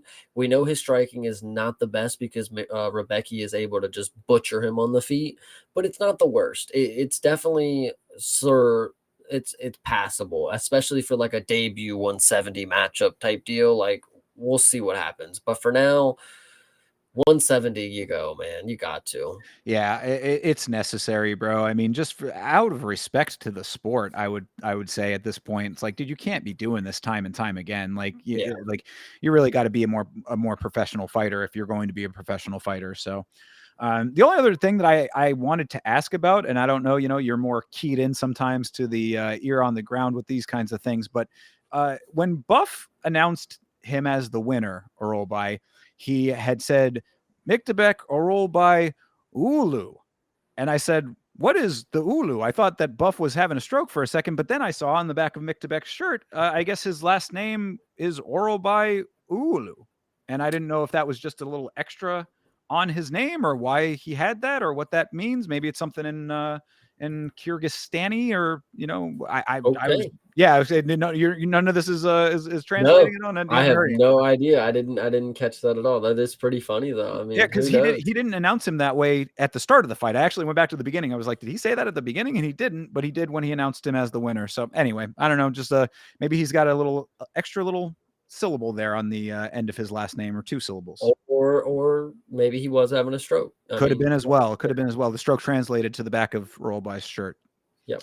Anyway, all right, let's move on. Okay, moving on to the yeah. No, this wasn't the co-main. Excuse me. This was the fight before the co-main event. This is Curtis Blades and Rizvan Kuniev, a fight that had been long in the works. We had this fight scheduled and rescheduled and scheduled again. They really wanted this fight to happen. And before we get into the breakdown of it, I have to say that this fight should tell you everything you need to know about the current landscape of heavyweight, aside from John Jones / Tom Aspinall. Curtis Blades was ranked 5th in this fight. Going into this fight, I guess would still be ranked 5th or maybe 4th, depending on how they want to do the rankings after this win, quote unquote. But he barely eked out this victory, if he even won at all. And I think this says volumes when it comes to what heavyweight is made of now. I would just like to say I'm glad that I was right on the outcome. I don't care if it was scandalous. I don't care if it wasn't the right call. Kunaev, rightfully so, did not deserve to walk in and earn the 5th rank. And I think the UFC knows this, because for the greater good of the sport, you have Curtis Blades, who's a heavyweight who actually knows mixed martial arts. He'll shoot takedowns, he'll get takedowns, he'll strike.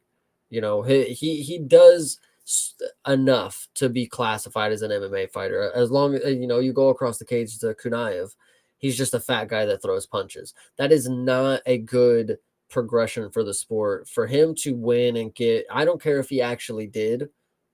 I'm glad that they didn't give it to him, because brother, this guy going forward is not it. He's gonna go lose to Hamdi next week. Like I don't see it. It's not him. I don't know.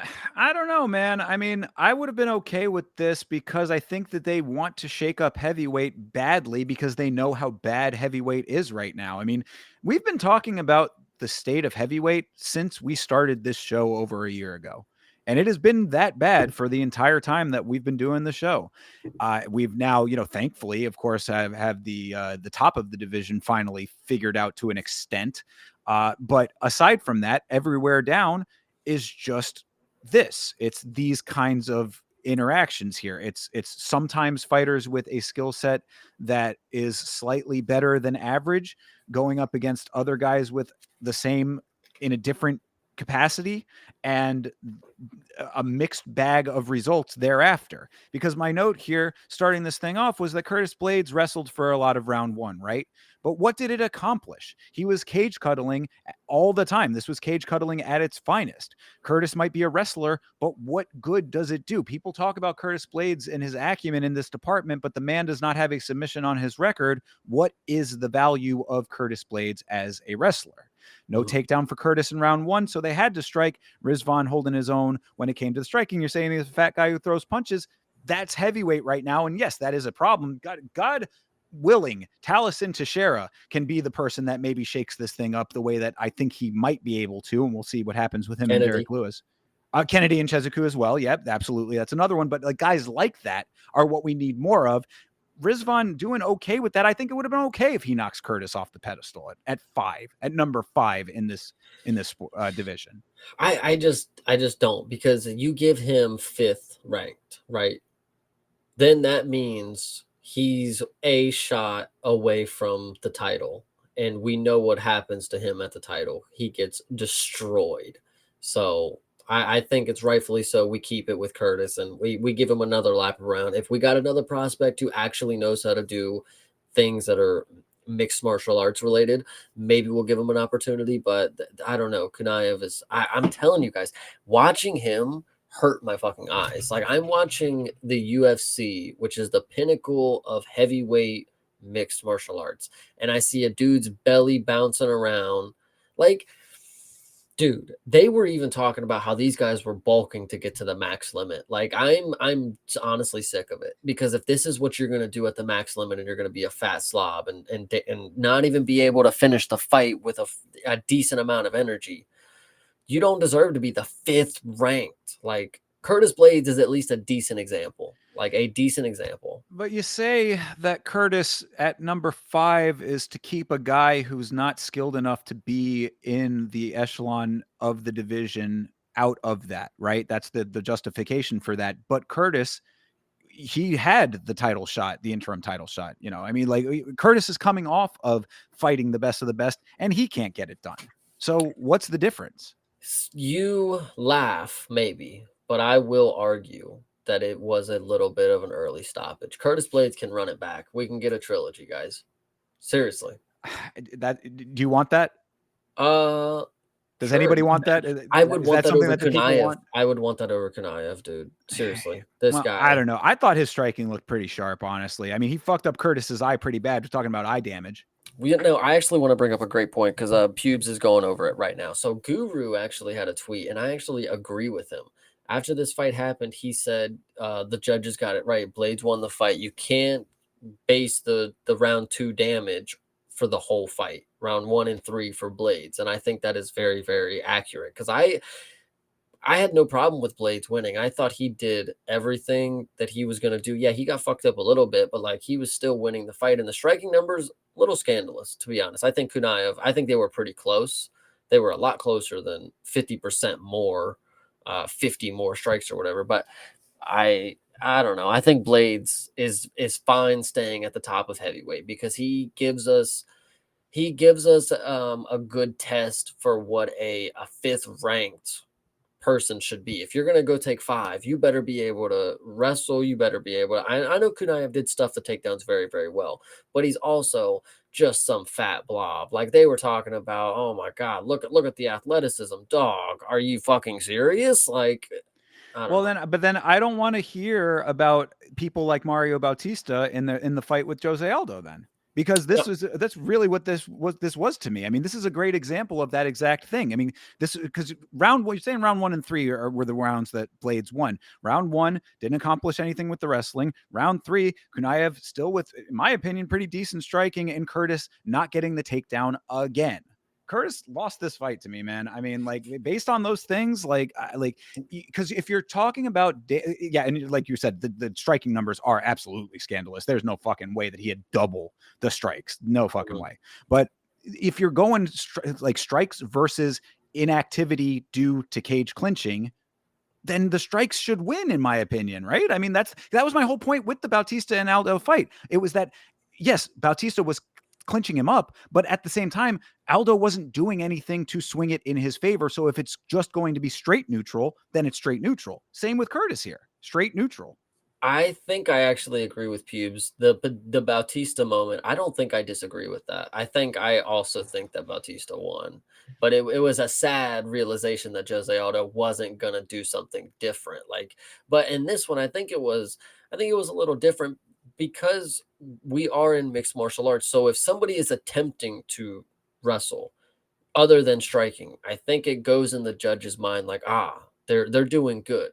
Whether he got the takedowns or not, he at least initiated some other form of just trying to punch my opponent in the face, because that's all Kunaev did. And he wasn't very good at it, other than the one couple moments he had in round 2 where he busted him up. I mean, I guess maybe I'm giving him a little bit more credit on the striking in those other rounds than other people are. But yeah, we can, we Well, can all see it how we want to see it, I well, suppose. But just said, damage over control. It's like, okay, so you're gonna give damage in 1 round over 2 rounds of control. that's the Like, thing, though, is I don't think that it was. I think that the third round, I think he was still doing some decent striking there. After he had Curtis's eye all fucked up, I think he was still landing pretty okay. I mean, yeah, it slowed down, but I mean, they're heavyweights. Of course, it's going to slow down. mhm. Yeah, I don't know. This one was a split decision was warranted, but I don't know. I think Blades winning is for the better, because we have a better example of what we should have at the top of the division. I mean, fair if you want to look at it from that, 1,000-yard view of everything, then okay. But as far as the actual boots on the ground of the fight, I think that Kuniev did win. But what and I'll take it back to the 1,000-yard view as well. It's what I started this whole thing off with.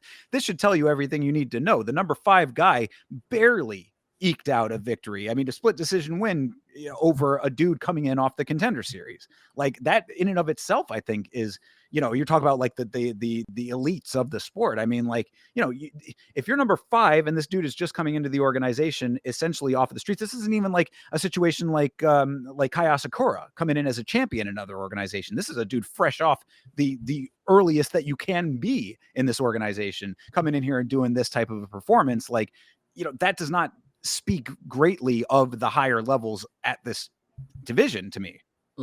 Yeah, So I hear you. This one was definitely interesting and scandalous in a lot of different ways, but other than that, I don't think I have anything more to say on it. Fair. The only other thing I thought was funny was that Curtis was talking about after the fight concluded, I wanted to finish this fight like he wasn't in jeopardy of getting finished himself at some points. But anyway, he also did say that he ruptured his MCL and he was limping out of the cage. So hopefully he's okay. I like Curtis. I want to make that clear as well. Also, is that like I'm a fan of Curtis Blades as a person. I think he's a really good guy. As a fellow, there you go, a fellow stutterer here. I think that Curtis is somebody that has overcome his stutter in a real way and is a good example of that. So. I like Curtis as a person. I think that, looking at his performance here and a number of his performances at this point, he has been roundly unimpressive. And that I think speaks to the quality of heavyweight. I would like to also note that sometimes DraftKings, like I said, they have a stats page with fun facts that'll let you bet based on that. And one of the fun facts was Curtis Blades has won his last 8 3-round fights in the UFC. So that was very key to me. And here we are, him winning again. So listen to the fun facts sometimes, guys. Yeah, for real. I need to key in on this DraftKings extra stats thing that you reference occasionally, because it does sound like they come up with some good ones. Dude, I'm telling you, sometimes the one that I reference, all the time is Michael Olajaychuk had finished the last 5 of his orthodox opponents in the first round, and that hit on Cedricus Dumas or some shit. I'm like, I couldn't believe it. Yeah. Couldn't believe it. All right, well, let's keep this train moving over here. Co-main event was Rafael Fiziev versus Ignacio Bahamondes. This was an okay fight, I would say. I mean, not the most exciting on the planet, but it was nice to see Fiziev come back and actually be able to get the job done as far as the trajectory that he's had. I think Fiziev has gotten a little bit of a bum hand with some of the circumstances of some of his other fights, and he's been fighting some legitimate killers as well. So it's like he's gotten some weirdness and some losses. So it was nice to see him get a win, even if it was over Bahamondes, who I think we both think is kind of a next up guy. So that was a little unfortunate. Yeah, I think the biggest thing about this one, there's not too much that I want to say about the performance other than Ignacio let me down. But I think the worst part about this is that I didn't believe in Fiziev, because I really do like Fiziev. I hope I said that, and I hope I reiterated enough that Fiziev is one of the cooler fighters. But being a dude on a 3-fight skid, it's hard for me to say that he's going to come out here and win. And I just wish I would have had more hope in him. If he was like genuinely, if he was one of my favorite fighters, I would have that type of hope. But he's just like a really cool fighter. Like he's not in the upper echelon for me. So it sucks, but I'm very happy that he got the win, because that means we get to see him in more top competitions. And he's somebody that fights different than other people, and he's a little ball of energy, and I dig it, dude. I dig it a lot. Yeah, same. I think that he is a very high fight IQ fighter, and that I respect greatly. Round 1 of this thing was a bit of a feel out. So much stance switching on both sides in this fight throughout all of it, but the very even first round, nice close range striking for Fiziev in the second round. As I said, I think he's a very intelligent fighter because he uses distance in a very strategic fashion, and against a long rangy fighter like Bahamondes, he almost used Ignacio's lankiness against him, since Bahamondes likes to pressure forward as opposed to using distance for striking. Like he's a big, tall guy, but he likes to move forward. I mean, he's often advancing. And I think Fiziev was like, okay, well, if that's going to be the case, then I can get under a lot of his shots. I can get around a lot of his shots. So I really like the way that he utilizes, because he's one of those kind of bulldog frame dudes, shorter arms, kind of short, stockier build. And I think he utilized that to his advantage with some good cardio as well. So Ignacio, my big note for him was that I think that he really should have been spamming knees and low kicks at the range that he likes to keep, because it would have been a more effective strategy based on like the distance that they were both at. But Fiziev gets the takedown at the end of the second round, and because Ignacio is comfortable off of his back, he accepts the position. That's another kind of misstep on his part. I think that was an unfortunate choice in this type of a fight. He showed in round three, that showed in round three when Fiziev stuffed Ignacio's takedown attempt as well, when Ignacio wanted to grapple. So, I think it was just like, Ignacio is still developing in a lot of ways, even though he is 17-6. So you'd think that there's probably not too much that he needs to do, but fighters need to get better fight over fight. You like to see that. So I think that like a fight like this is one that he should learn from, because I think that this was more a failure of strategy on Ignacio Bahamundez's side as opposed to grit for grit. Yeah, and I remember saying specifically that all the advantages were in Ignacio's corner. It's going to be a tough fight for Fiziev to overcome, but I really don't even think it was. I think he actually came in here and just handled business, another day at the office type of deal. And, and he's that good. It just sucks that Justin Gaethje is better. So. Yeah, absolutely. And again, I lean back, because fight IQ is so fundamentally important in this sport. And it really, I think, is one of the key factors that differentiates the good from the great. We talk about the echelons in this sport, and how you break that down. And like when you see a fighter like Fiziev go through and navigate a fight like this, even if it wasn't the most exciting fight, because I do admit that. I mean, I wouldn't say that this was like a barn burner or anything like that, but just like the choices that I saw him making in this fight based on the type of opponent he was fighting, I think showed the levels to the game. And I think Ignacio can still get there because he is great, but like it was just one of those things where it's like game planning and strategy lent itself to the type of fight that Fiziev was fighting. Ignacio didn't adjust as well. This is the outcome. Yep, I agree. It was an unfortunate performance. I think it could have been a little better, but it is what it is. Yeah, and I think that Ignacio comes back better because of it. Hopefully, like I said, I think that he can learn from this loss and come back better. Yeah, probably. I mean, that's what unfortunately happens for some people that are a little inconsistent. I mean, they get right to the cusp of where they could be on, title terms, but they unfortunately have all the advantages and still lose, which sucks in this case, because I did like Ignacio and I still do, but like, can I really trust him to be that guy if he's a guy that can't beat the guy who's lost to all the other guys, like whatever you want to say. I don't know. Well, what I would say to that is at least you can take some comfort in the fact that lightweight is in a transitional period right now. We've got Dustin retiring, of course. We've got Justin Gaethje, who's on the cusp of retirement. I mean, there's a lot of shakeup aside from potentially the champion as well, right? I mean, if Islam decides to move up, then who knows what the top of this division is going to look like. So all of that to say that, like, I wouldn't count Ignacio out completely. I think that if he does improve and develop a little bit more, then as things evolve at the top of the division, then there's probably still a place for him up there. But he just needs to get to that great level. Yeah. Mm-hmm. Yeah, I don't know. I don't think the tall, lanky frame is what we need for lightweight. I mean, Jalen Turner, Tom Nolan, these guys are probably not the title guys, especially right now. I mean, with a little more work, yeah, but I don't know. In this fight, I actually witnessed how different it is for somebody to punch down versus up. And so Ignacio just seemed like he was having a really hard time to punch down, and Fiziev is really fucking small and compact. So I don't know.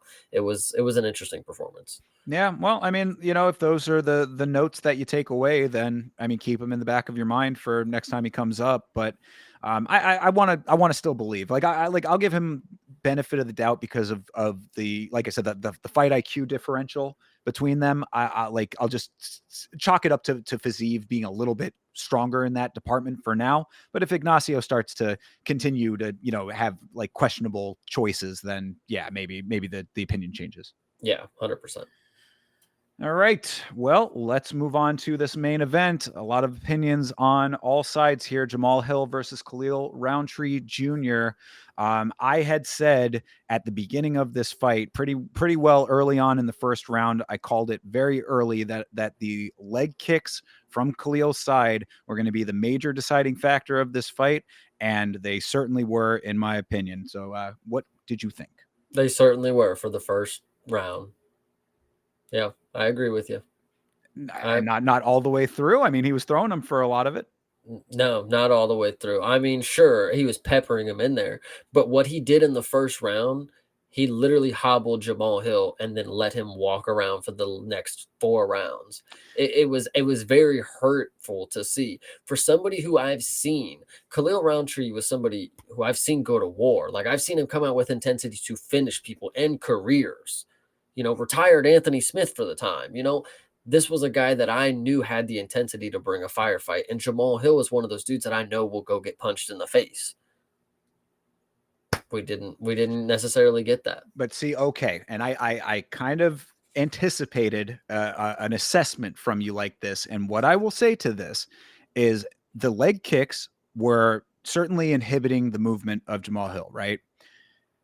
He was still able to throw kicks. He threw some low kicks. He threw a decent body kick at one point. A little bit later, he threw a high kick that did not land, but he was throwing that leg. So if he was able to still move around decently enough, people are saying, "Oh, Khalil was running. Khalil was running." I don't want to hear this fucking narrative that Khalil was running, because if anything, so I'll break it down. It's not running. He just chose to be boring. I mean, that's really all it came down to be. But go ahead. Continue. No, well, I would say that the first round was slow, but Khalil was always first. He was hitting that leg. He was, he had him off balance with it. Whatever you want to say with that, he was doing his work with the kicks. And this is a Muay Thai guy, so the kicks are going to be very important. Even with the slower pace, Khalil was always first. Jamal's lead leg was fucked by early round 2, heavy reactions, tender weight being placed on it. Jamal did nothing to cut off Khalil's circling, no forward offensive aggression to gain any respect. Why would Khalil not fight this exact fight if Hill wasn't going after it himself? So I really think that like, if you want to say that Khalil was fighting strategically or over strategically, it shouldn't be running at least, but you got to put the onus on Jamal Hill for losing this fight as opposed to Khalil not going after it harder. I really don't get how Khalil or how Jamal Hill could be at fault for him bringing the fight and Khalil not engaging as much as he could, because he wasn't bringing it. He was the one advancing in the fight. You want to talk about people saying Khalil was running? Yeah, because he's on the back foot while Jamal Hill was walking forward, spamming punches, missing. Yeah, but he's at least trying to engage in something where Khalil, it's even crazy is because Khalil is one of these dudes that, again, we know can finish people. He knocked Jamal Hill down twice and chose not to finish him. At the end of the fight, Jamal goes up to him and they have a little conversation, which was a little interesting, a little hinky, weird thing. Yeah. And Khalil, the camera zooms in, and Khalil, he's like, I had to protect myself in there, man. And it's like, in my mind, it's like, all right, you wanted the no risk opportunity to get back into the title picture. And we know for a fact Dana don't like this shit. You could say I'm wrong all you want, but we know Dana does not like pussyfooting around in the cage. If you want to be that guy, you knock somebody down and you don't go for a finish twice and you kick his legs out from under him, and these are 3 separate events and 3 separate rounds. That's not chess master. That's just you not wanting it. You don't want to be the champion. That's what champions will do, is they go for finishes. So I mean, fair. I hear you. I think that because I mean, I have other things that are points that I think are good points about this, but I guess if that's the assessment, then there's really no two ways about it for you. And if I everybody's got their opinions about it, I suppose. Well, I'm glad you even said it. You went right to the Discord and you're like, chess master Khalil. And I'm like, this is exactly what I'm talking about. Do you want to be a fucking nerd or do you want to be a fighter? Khalil, you can be the chess master all you want, but hey, there's a reason Alex has the belt or had the belt off of you. There's a reason Ankh has it now. Is because these are fucking Chads who take fights and they want to fucking fight. They're Well, not they were going to bringing fucking the put you fight back. to him though, and he fought that. See, that's the thing. And, This is what that's I'm the saying. crazy part is because why didn't he do that this time? He Why didn't didn't have he? to. Why would you not Because take he's the boring. layup? No, because he's boring now. That's all it is. No. Why not take the layup? See, that's the problem. You know, these people who take fights and they don't want to have any risk, that's not how you get to the belt. That's just not how you're going to do it. If you want the belt, you have to take a fight that you know you possibly could lose. Do you think Charles thinks that Ilya is going to fucking knock his head off? Yeah, probably. But he took the fight because he knows there's a gold at the end of that. Like, I don't But know. he if Jamal Hill had been able to go and actually get after it, then it could have been that fight. I'm telling you, Jamal is the one at fault here. In my opinion. I think you're so wrong because you know Big Onk also makes a great point. Yuri did what Khalil couldn't in 3 rounds. Like Khalil couldn't finish Hill in 5 rounds. Yuri did it in two actually, and he made him look pitiful. And you want to talk about Jamal Hill? He fought the exact same way. He's never fucking fought different. He never shot takedowns in either one of them. He brought his knee wraps out for Yuri and didn't shoot a damn takedown. He comes out with Khalil Rountree. People are thinking, oh, sub is live. Sub is live. No, he does the same thing. He walks forward with his shitty footwork and throws punches that whiff. How do you blame him for not engaging when the dude on the opposite end is doing the because nothing, nothing?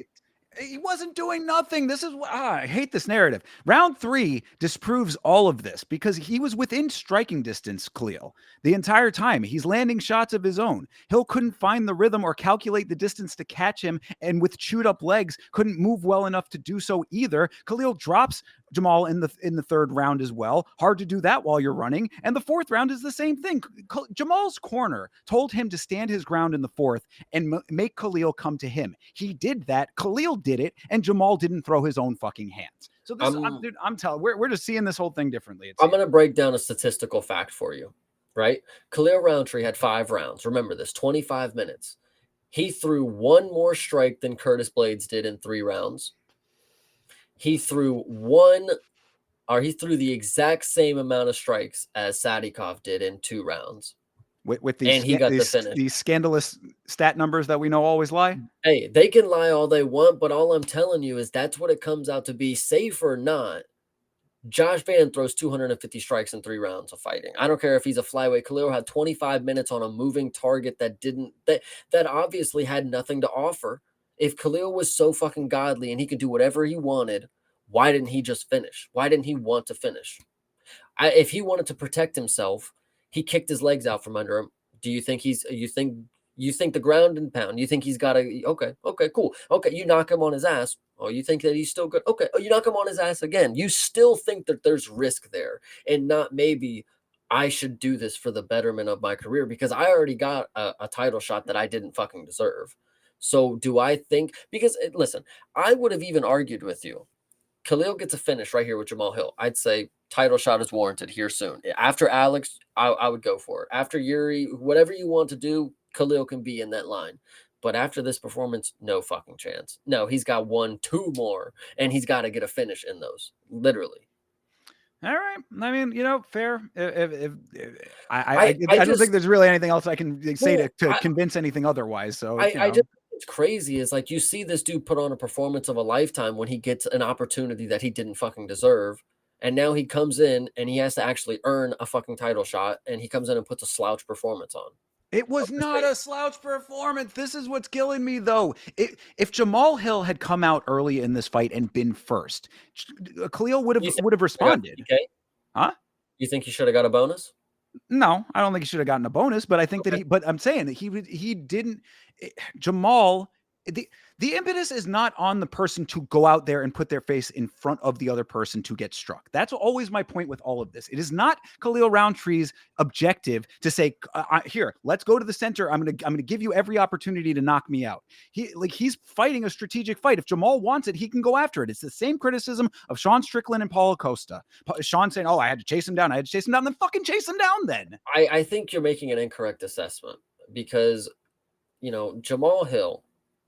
He was walking into the fire. And yeah, you don't have to, put your face right where they're punching you, but you do have to actually engage with it. And yeah, good people, they don't get hit by the people that are in the range of striking with them, but they're in the range as well because they're going to trade back. If Khalil was on the super outside 2 steps away, he's never going to, like, he literally is going to have those opportunities once in a blue moon. And here we are, like 102 strikes, and that's on paper. I could have probably, he probably threw less, in my opinion. This was a very 50-45, but this was nowhere near as boring as what people describe Marab's performances like. This was so bad, in my opinion, for somebody that I know is entertaining. It just wasn't. So All right. Well, I mean, I guess then we'll have to come to somewhere in the middle on that. I would like to believe, like I said, I think that if it takes two to tango. If Jamal had been first with his striking, then it could have been a lot more of an exciting fight. So I'll definitely give you that. how do you, in Jamal's defense, he's walking forward, throwing his hands. What more does he need to do? Check kicks. Okay, the kick stopped coming. Oh, fucking well. At that point, you're already damaged. It's not, again, these are not Khalil's problems. It is not my fault that I damaged you. It's not my it fault actually is that Khalil's problem. At the end of the day, it is Khalil's problem because he's going to look at himself and wonder why I don't get to the places that I'm getting. And it's because you're not putting on the performances that the fans are needing to see from you. You go out here and finish Jamal Hill, boom. It's not like he came out here with the mindset, it seems. Well, Yuri finished him, so I'm not going to get an opportunity either way. I'll just come out here and play it safe. And that's not what the fuck we want at the top of the divisions. Playing it safe is not going to get you anywhere. Not for me, at least. All right. Hey, I look, just I guess we'll shake hands on it, I suppose, but it is what it is then. I mean, he got the win. I guess we're going to have to see what they do with him. I mean, he did say that he acknowledged that he probably has one more before a title shot anyway. So we'll have to see if he'll have to engage. thankfully, he's at least not an idiot because that performance was not, we'll get either way.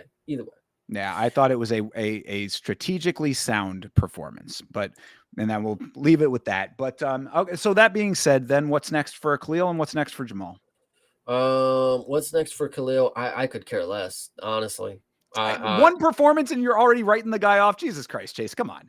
Yeah, that no, because no, it's not one performance. It's the mindset. He came in here with the mindset that he can't lose at all costs, so I cannot put a performance on that leaves me vulnerable. That's all it was. And I don't like that type of fighter. That's all I'm saying. And to be fair, there was moments where Khalil's fucking striking looked like dog shit. He was fucking throwing windmills from his fucking hip like he's Sean Strickland. He's fucking, he's doing the whole hammer fist and shit. And it's like you're doing nothing. Like you're literally hand fighting with Jamal Hill, who doesn't even have his hand at his face. If you would have blasted him with a combination that you threw at Poton that knocked him to the ground, wow, maybe you could have got some pointers here. But no, all you did was sit and strike with him. You caught him with a jab that knocked him to his ass, and you didn't capitalize on it. You dropped him with another shot.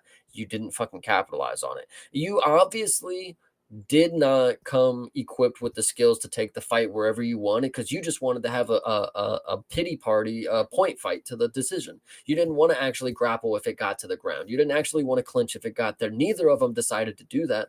And Khalil, sure, you could skate by with that, but I'm just not here for people who want to skate by.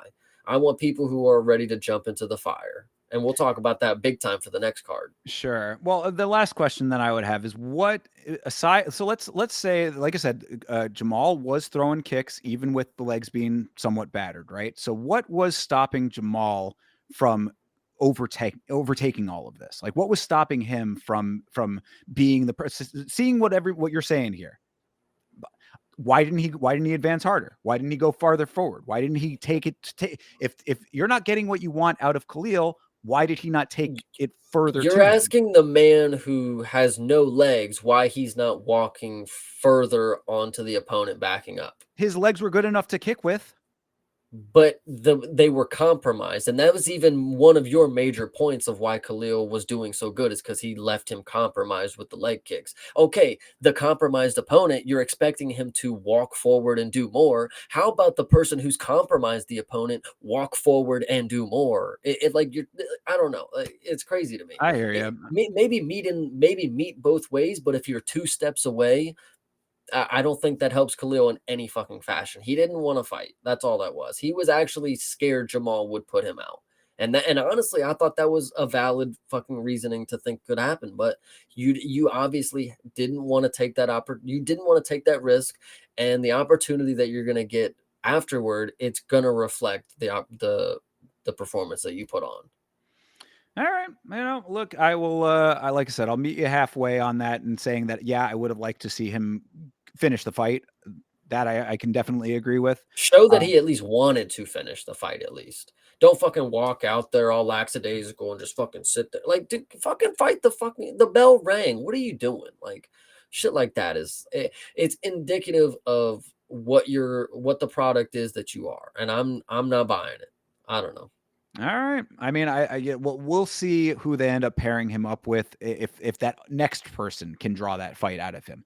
But I think that to Hill's credit, It's on them to draw the fight out of Khalil. See, this is the problem, and you guys keep babying this dude. If we are fans of Khalil, why are we saying this is a great performance? And like, yeah, the next guy, maybe the next one will be able to bring that fight out of him. Like, why is he not bringing the fight out of himself to the other people? Like, he did it against Anthony Smith. He kicked that fucker's leg in. He fucking wanted to fight Poton after he got fucking popped for whatever supplements he was taking. Where's the fight now? Jamal Hill is a sitting duck. He's one of the worst in the top of the division. And you couldn't go out here and put on a performance that makes me believe that you are worthy of the title at some point. I don't know. I don't know, man. It's a stain in my opinion. Like this right here, and people are like, well, this is, I talk about, I'm like, I've seen Khalil put on performances that are great. And I've seen him put on performances that are, not as fun. And they'll be like, well, we're talking about post Thailand. It's like, dude, I'm talking about the fight that happened 2 days ago. Like, it literally was not great. And you want to talk about this is something else. Like, no, the most recent experience from Khalil Rountree was not fun. And I've seen it fun before. So I don't believe it anymore. You're gonna have to prove it to me, and I don't believe that I believe that the switch can be turned off now. So that is key.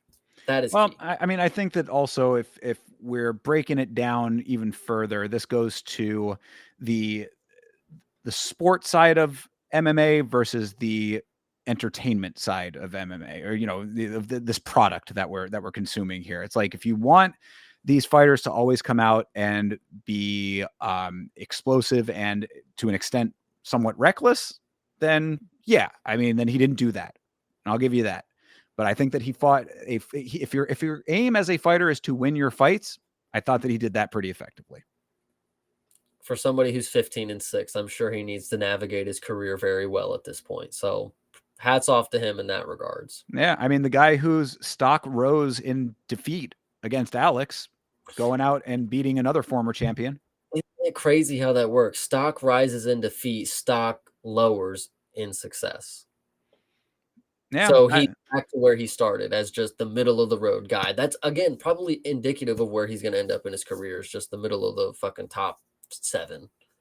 Whatever. well, yeah, and because I mean, and I'm seeing here, Toby saying we expect fighting from the Ultimate Fighting Championship. Yes, we certainly do, but I think if the aim of the fighter is to win the fight, then that was accomplished. And I think that Khalil would say that it's not my job to go out there and put myself into any unnecessary risk that is like that I don't need to do. If I'm that far ahead, I think he then does need to.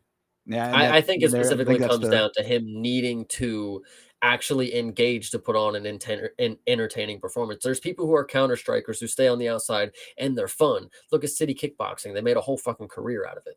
Khalil Rountree's a Thai fighter and decided not to step in and do any clinching, no knees, no fucking elbow. Like he did nothing that post Thailand Khalil was supposed to be.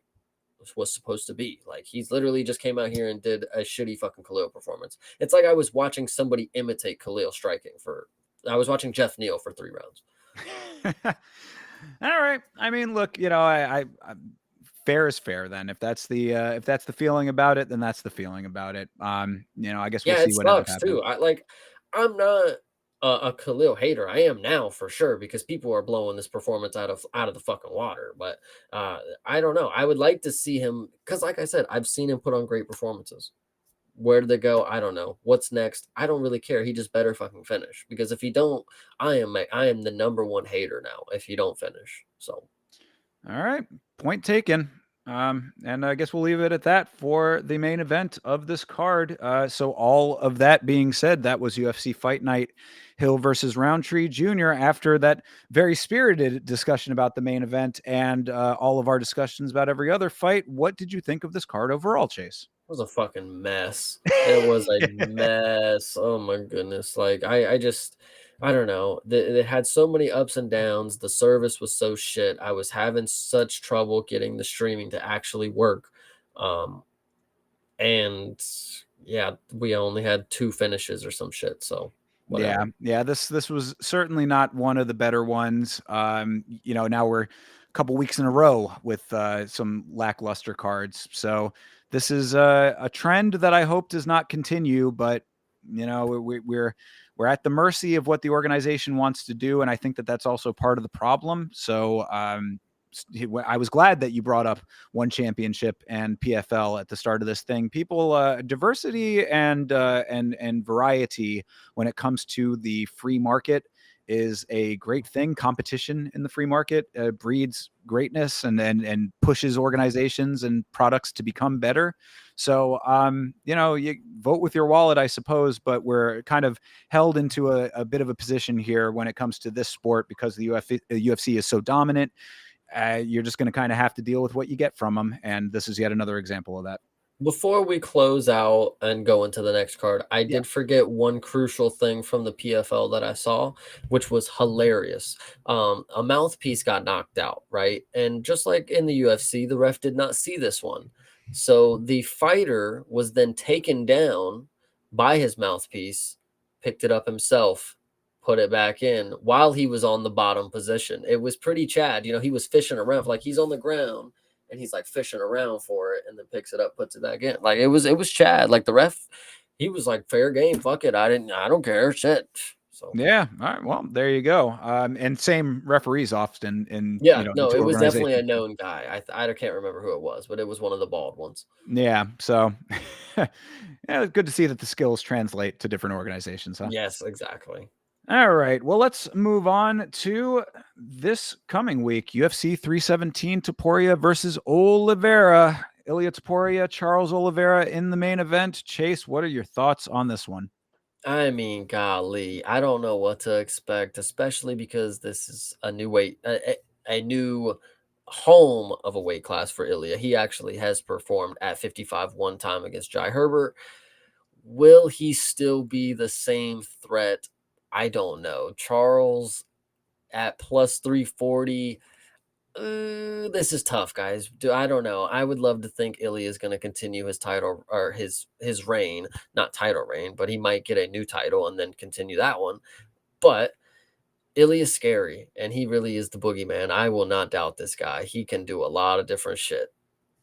Yeah, as I've said about Ilya, leading up to this point, until he shows me any reason not to believe the bill of goods that he is selling, I will continue to believe it. So, Charles is one of those guys that I feel at this point, and I am a fan. Don't get me wrong here, but Charles is a guy that I feel like they throw out often as like the dude who get a win over him and it propels you kind of thing. Like he's a stepping stone at this point to a lot of other fighters, and it's unfortunate because he is good, but I just don't think that he is as good as Ilya.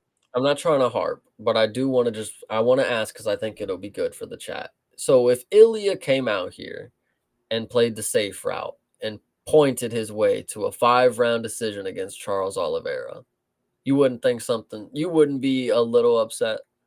No, honestly not. I'd be all right with it.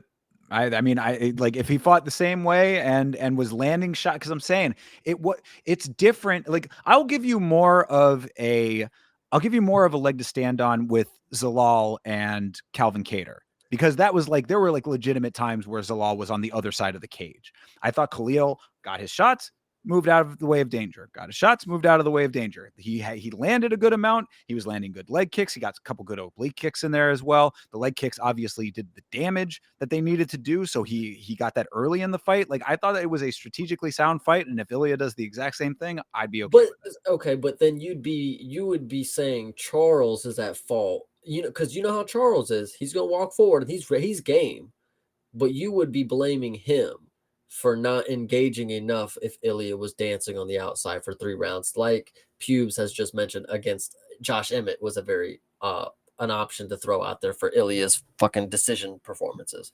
So if he does that again and he dances around and Charles Oliveira is walking around chasing him, you're gonna sit here and tell me next week Charles Oliveira should have wanted it more. He should have tried to engage more. That's Yeah, when you have to go and make the win happen. That is your job. That is your job as a fighter, is to make the win happen. It is not your opponent's job to stand there and play your game. If they're going to run, you go get them. If they're going to dodge and duck and dip and dive and play the dodgeball game, you figure out a way to make the win happen. That's what your job is as a fighter. If you are the best in the world, then it should. If you're the best in the world, then it should be an easy task for you. Go and see. fucking track him down. And I like the way you said it. His job as a fighter is to win fights. And thankfully Ilya don't think that way. He thinks his job is to fucking kill the dude in the cage with a mean hook to his face. And I'm very grateful he's going to come out here and hopefully do that. I hate that that's the outcome. If it does go to decision, shout out to Charles for being able to take these shots, but Ilya decision, honestly, that might be a pretty good line. Plus fucking 500. I don't know. Just take it and call it a day. Plus 500 for Ilya by decision. Is that what it I is? don't fucking know. Might be. I mean, I'm sure for by knockout is minus 200 or something. So Yeah, true. Yeah, I mean, I guess we're just gonna have to see. I mean, Ilya's takedown defense has been really good throughout his run. This is gonna probably be the biggest test of that.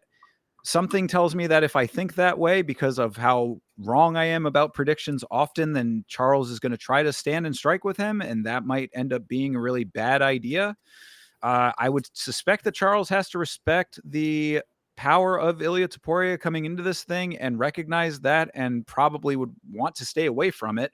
So there's a lot of different dynamics in this fight, and of course the weight being a huge one as well. I mean, again, I'm sticking with Ilya just based on what we've currently seen from him, and the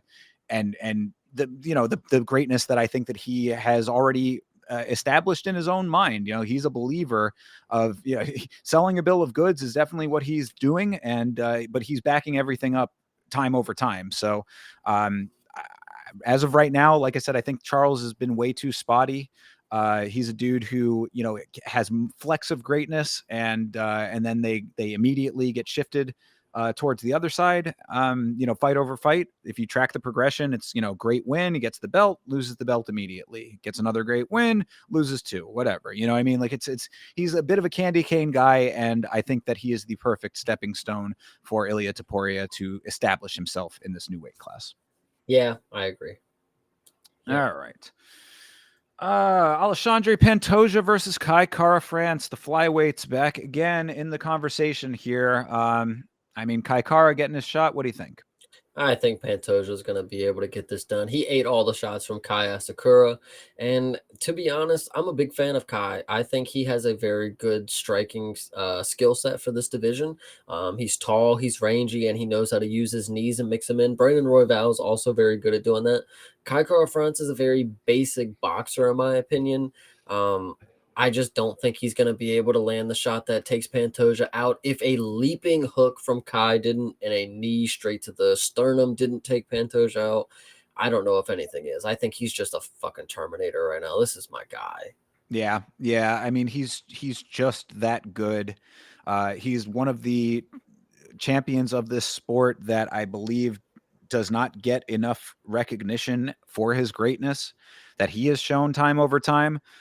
All of the wins that he has, I mean, there are some that are more exciting than others for sure. I mean, I think that that's one of his major detriments, is that, he is another fighter that, will often meet halfway certain points where it's like, if his opponent's not making the fight crazy, then he's going to, be very wrestle fucky.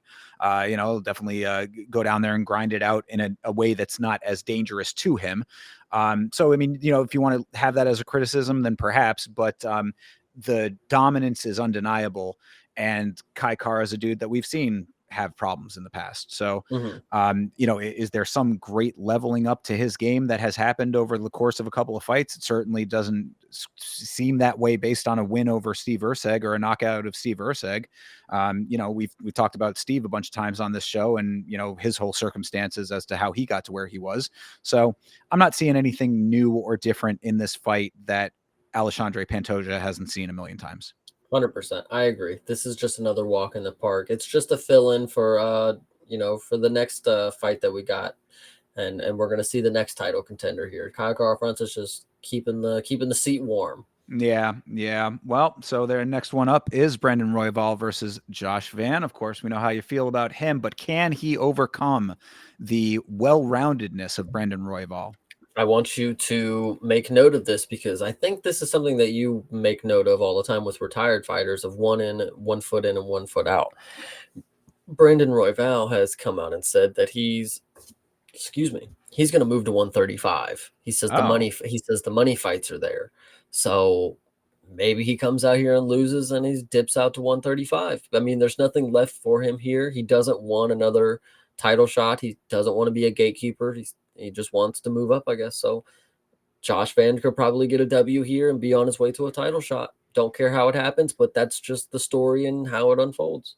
yeah. I mean, this is obviously the biggest test that Van has ever faced, in my opinion. I mean, Royval has proven himself to be one of the, like, we're talking about flyweight here, that where there are so many killers and so many unique skill sets at flyweight as well. Like, you've got some great power strikers, you've got a lot of great wrestlers, got a lot of great grapplers, and a lot of great combinations of all of those things. And Royval is one of those people that is a combination of all of those things. So, I mean, the well-roundedness, I think, is the biggest detriment to Josh Van when it comes to this fight. Now, I mean, if the mentality is not necessarily there, then perhaps. But I think that he makes a bigger statement moving up if he comes into the new weight class with a big win on his record. I mean, Van, as much as we love him on this show, maybe not necessarily the biggest name as far as name value recognition goes just yet. Don't get me wrong. I think that he certainly will be. I think that this might be a little bit more than he can chew right now at this stage of his career. And I hate to say that because I like him a lot, but I mean, Brandon Royval is just so good everywhere. And that's going to be the big difference, I think. And Van's takedown defense is very good. I don't think it's going to matter. I think the worst case scenario is that Josh Van loses in a split decision to Brandon Royval, just like Tatsuro Taira, and then we match them up after this. The best case scenario, Josh Van wins by decision. I don't think he'll finish Brandon Royval. That's nuts. Brandon Royval's he's a dog. Josh Van wins by decision, and then he's next in line for the belt. I think that is the best case. Worst case is honestly not that bad of a scenario. Even if he gets smoked, it's a short notice against the number one contender. People can make excuses that will give him another person that's high enough rank that matters, kind of deal. So you're thinking then, and has he confirmed then that if he wins this fight, he's still moving up no matter what? I mean, it was a whole video. He said, "I don't want to be in 25 anymore. I don't want to be a gatekeeper. There's money fights in 35." So that sounds to me as like this is the last go at it. Whatever Yeah, happens, happens. could be. Well, I'm going to still tentatively give him the nod on this one just because of the skill set and the acumen that he has across the board. That's really all that it comes down to, because I think that he is we talked about fight IQ earlier in the show. He's the type of guy that if Van starts overwhelming him with his striking, he will go to the wrestling. If that starts to be untenable, if he's not able to get him down, he figures out the next thing, and it's just a chain of that throughout the entirety of the fight. So it's really not a knock on Josh Van. I just think it's a little bit premature for this level of fight for him. But I do think that eventually he is this caliber. It's just Mhm. this fight right now is the brain and the gut are both going Royval. but I do want. I'd be happy to be wrong about it. No, I'm going Van. All right, 100%. stick with Van. I mean, how could you not when he's so much your guy on that one? True. All right, Beneil Dariush versus Renato Moicano. I mean, Dariush, I think people were kind of surprised that he's even still fighting. Yeah, I think Renato gets this one done like he always was supposed to. He wanted the easy fight. He called this one out. Come out here and get this dub. Keep your name in the picture. Yeah, I mean, for this to be as close as it is a little bit crazy to me. But I mean, Dariush is dangerous on the ground, and I would think that he's going to be looking for the takedown pretty early. So Renato has a good chance here to use his striking, and if he can do that effectively, then this should be pretty easy for him. I want to say. Renato by finish. I'm gonna say. All right. I mean, I'd take him by decision, but he ends up in fights that are like kill or be killed sometimes. So Mm-hmm. the only reason I'd be concerned about a finish either way is because Dariush might end up making it a very clinch heavy, wrestle heavy affair. We'll see. I'm gonna lean more towards Renato just smokes him and grapple fucks him and gets an RNC or something. True. Even though his grappling is supposed to be very, very good, Dariush, I just don't believe it. I'm just not believing it no more. Yeah, and I mean, again, I think that a lot of people like are surprised that he's even still fighting. Period. I mean, granted, he was supposed to be on the card where Renato ended up fighting Makhachev, so it's not like he was out of the equation altogether. But he's just, I think that the sport has kind of moved on from him. So if he wants to be in any kind of conversation, he needs to win this in emphatic fashion, and if not, then maybe it's time for something else. I think we see something similar to Gunnar Nelson with this. Like he comes back after a long amount of time, and he's some grappler with some credentials that were great at a time, but the sport has aged past that. Right. So yeah, I could see that too. All right. Well, moving on. Peyton Talbot versus Felipe Lima. Peyton coming off of his big quote unquote fraud check there. Lima pretty deadly in some of his fights. He's the one that got that short notice win, right? He'd come in on I short believe notice. so. I'm a big fan of Felipe Lima, but I can't remember what the reasoning would be. Miles Johns, he beat him. Was that the short notice one? No, that's the one I saw live. I'm pretty sure. Yeah, that was in Tampa. Gotcha. And then he subbed Naimov. So yes, yeah. That I think was might have been the one I was thinking about there. We've talked about Peyton Talbot not having that killer instinct. We talked about that a little earlier in the show, and Talbot is one that technicality is there, but the actual like drive to be dominant is not necessarily there for him. At least it hasn't been. Lima is a dude who's going to go out there and bring the fight to him in a real way. So I would think that Felipe Lima is probably going to overwhelm him pretty heavily. I do like the Lima pick. When this fight got put together, I said I think I'm going Lima, but we'll see. We'll see what happens. There a part of you that's thinking that Peyton can pull it off? Dog money on Talbot is looking really nice. Yeah.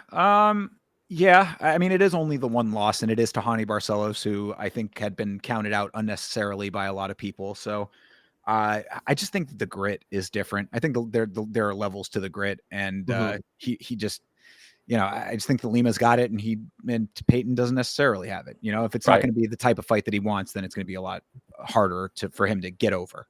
Right. No, I hear you. So, all right. Moving on down to the prelims, Jack Hermanson versus Gregory Rodriguez, the RoboCop. I like this fight. Nice to see Jack coming back. RoboCop desperately in need of a win at this point.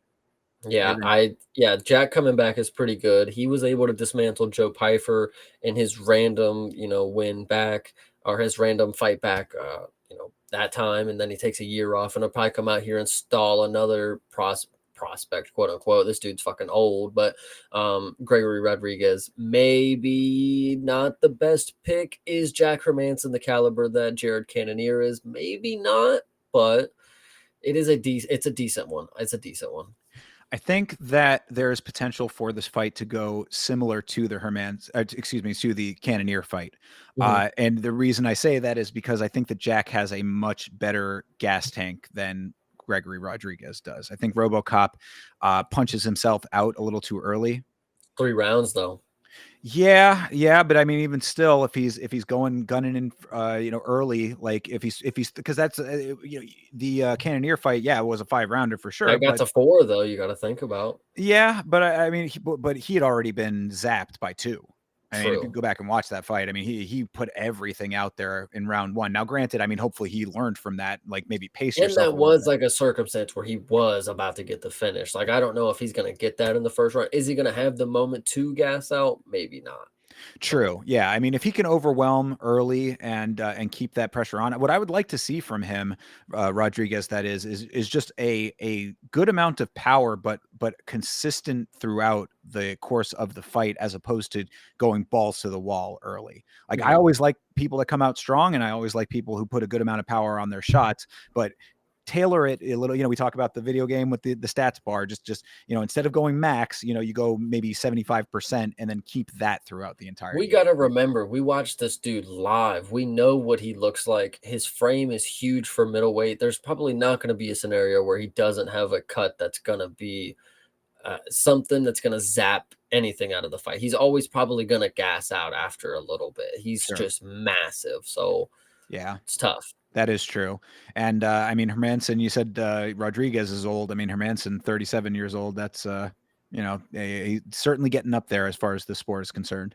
True, and Gregory's a killer, man. I don't know. This is probably an easy win for him, though.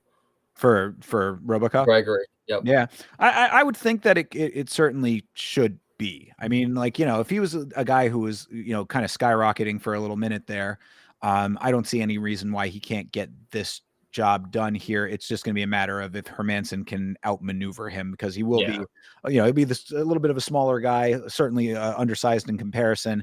Will he be able to utilize his movement well enough to, have Rodriguez chasing his tail? 100%.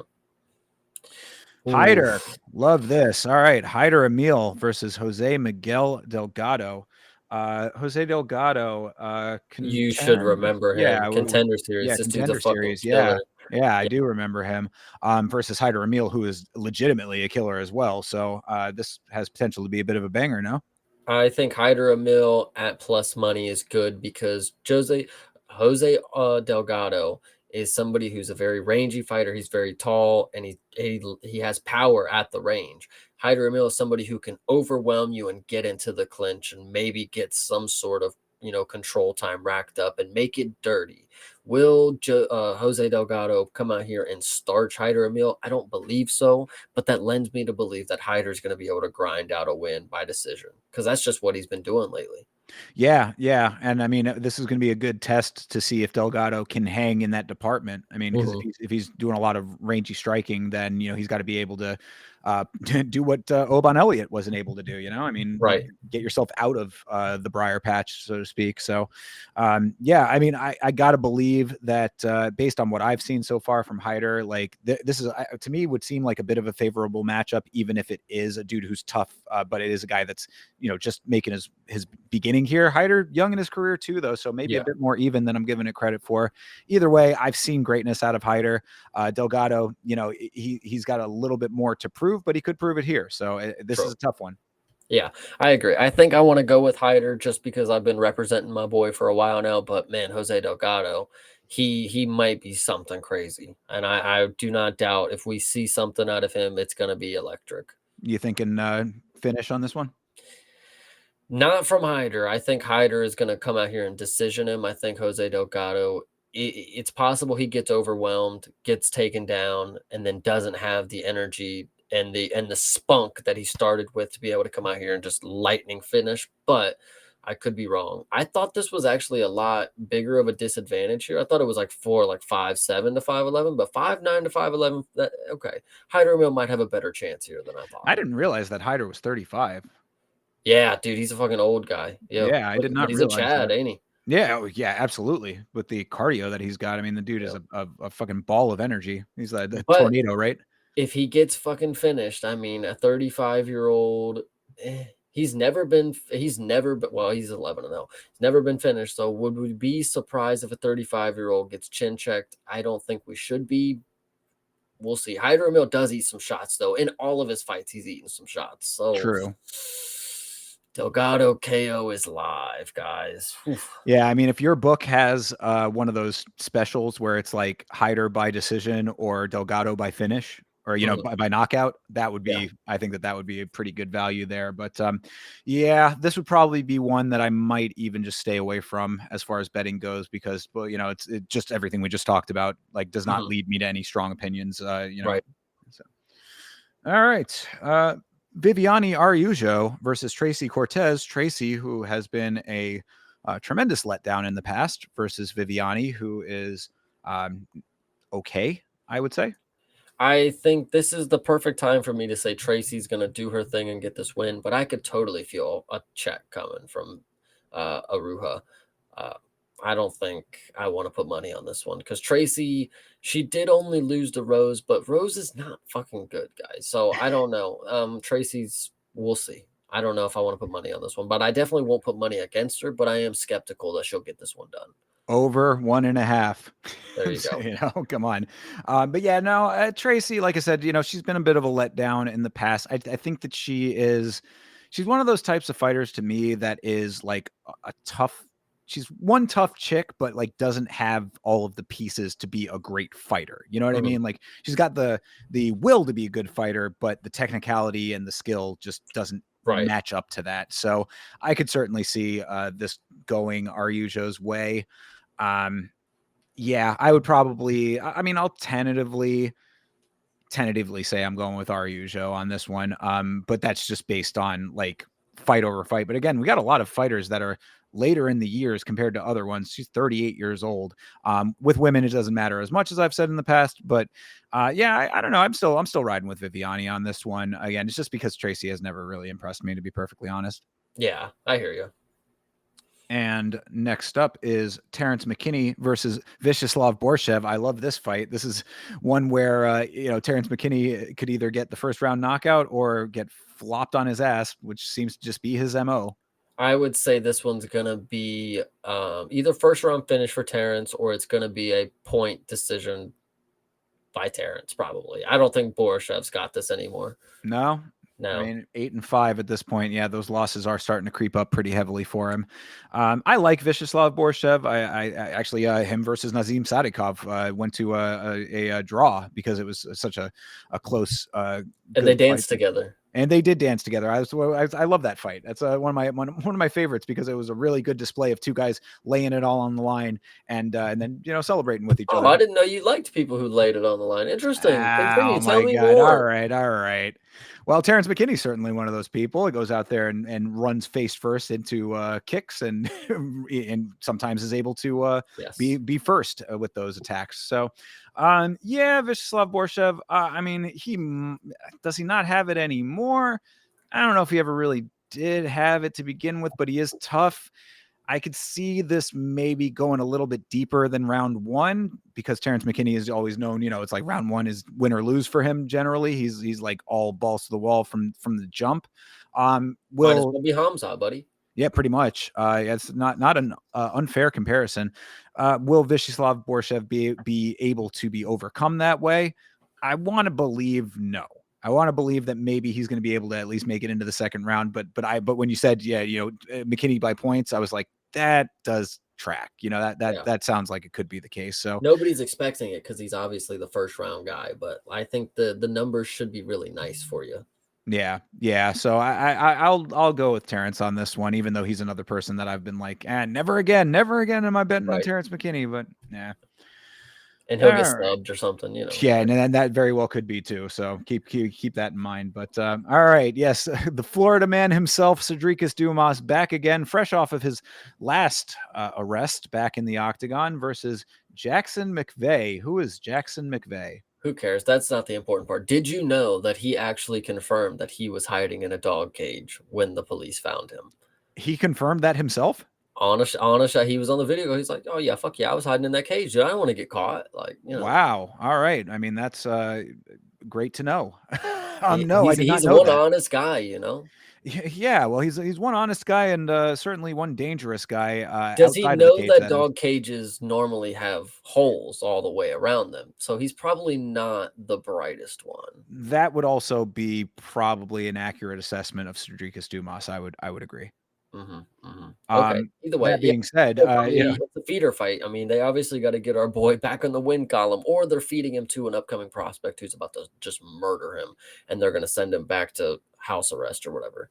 yeah, for real. This is he's got he has a special exemption from the leg monitor for this fight, I'm sure. So, um, yeah, I mean, sure, give Cedricus the win on this one, unless this Jackson McVeigh guy comes out here and completely starches him, which wouldn't be that bad of a thing to me because Cedricus is somebody who I cannot root for anymore based on his outside of the cage activities. He's a little bit too much of an actual thug outside of the cage, and then inside of the cage, he's not really much of a thug at times. Like his Yeah, last fight was atrocious. So yeah, all of those things together combine into my assessment as not being a fan anymore.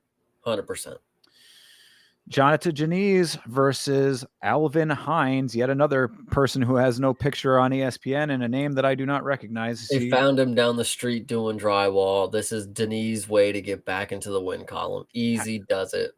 brother, how the hell this guy goes from fighting Marcin Tybura and taking a very heavy beating to fighting, an unnamed individual that they exactly found that way that you mentioned. So, yeah, again, this should be pretty much a slam dunk. I would think. Was the odds? They didn't have the odds up for the Streakus fight. Yeah, I was curious what the odds were on that one, but I would think he's a heavy favorite as well. Janine is a minus 300 on this one. I think that's probably a pretty slam dunk. Unless this guy is some unknown killer, but we have not seen much of that, so I wouldn't suspect it. No, yeah, he's definitely not. True. All right, and to start everything off, Nico Price versus Jacoby Smith. Jacoby Smith coming on off of the Contender Series, yes. Yes, he was the one who injured his opponent by jumping on his leg. Great. What a great way to start off the career in the organization. A good platform to enter the organization versus Nico Price, who you can finish him, but if you cannot hang wrestling wise, he will take you down and tie you up into a pretzel. And not in the greatest way necessarily, but he certainly will want to try to. So, can Jacoby Smith overcome that? Yeah, plus 800 points. Take Nico by decision somehow, some way if he controls him the entire fight. This would be awesome. But I mean, Nico at a plus 800. Yeah, Jesus Christ, that would be pretty insane. Yeah, I mean, Jacoby Smith, younger, You can't obviously. put money on the dude. You just have to go for Nico Price and just hope for the best. So, Yeah. I mean, there's submission potential there. I mean, for such a crazy differential, do a straight bet on Nico Price. You can do worse. yeah. No. So yeah, I mean, you think Jacoby's taking that? Probably, dude. Minus 2,000. Who fucking knows? I Yeah, mean, really. it's not like I can do anything with that. Yeah, most definitely. So yeah, Nico Price probably, like I said, straight single bet. I think Mhm. you could do worse. I mean, Nico's definitely a dude who should be at least on the tail end of his career, but he's I think one of those guys that's going to continue fighting until there's no more leeway to be given to him. So good on him for that. See if he can pull off the sub. GFL will be calling. Don't worry. Any one of these days now, we're going to get that big announcement. Oh I yeah. got my my notifications turned on for GFL. Oh yeah. All right, and that will do it for UFC 317, Topuria versus Oliveira. Of course, I will be watching this, hopefully with the Vitz King. We'll see about that, but you can find me doing the watch along if you want to hang out and watch these fights with me. I am at youtube.com/@Yama Show. And Chase, I know you can tell them where they can find you. They will always find me enjoying the UFC streams, watching along with you guys on youtube.com/@CPSmalls. And of course, sometimes I'm on Twitter making some funny comments, being a goof on x.com/creativepartner, PARTIN. At Yama Show on Twitter and on Instagram for me as well. We are also simulcasting to Twitch, Kick, and Trovo. If you want to follow on any of those platforms, please do. In the meantime, myself and Chase, hopefully, are going to be concluding the watch along the reviews that we've been doing, the watches that we've been doing of the Cage series on Netflix. So hopefully we'll have the final episode of that out this week if all goes to plan.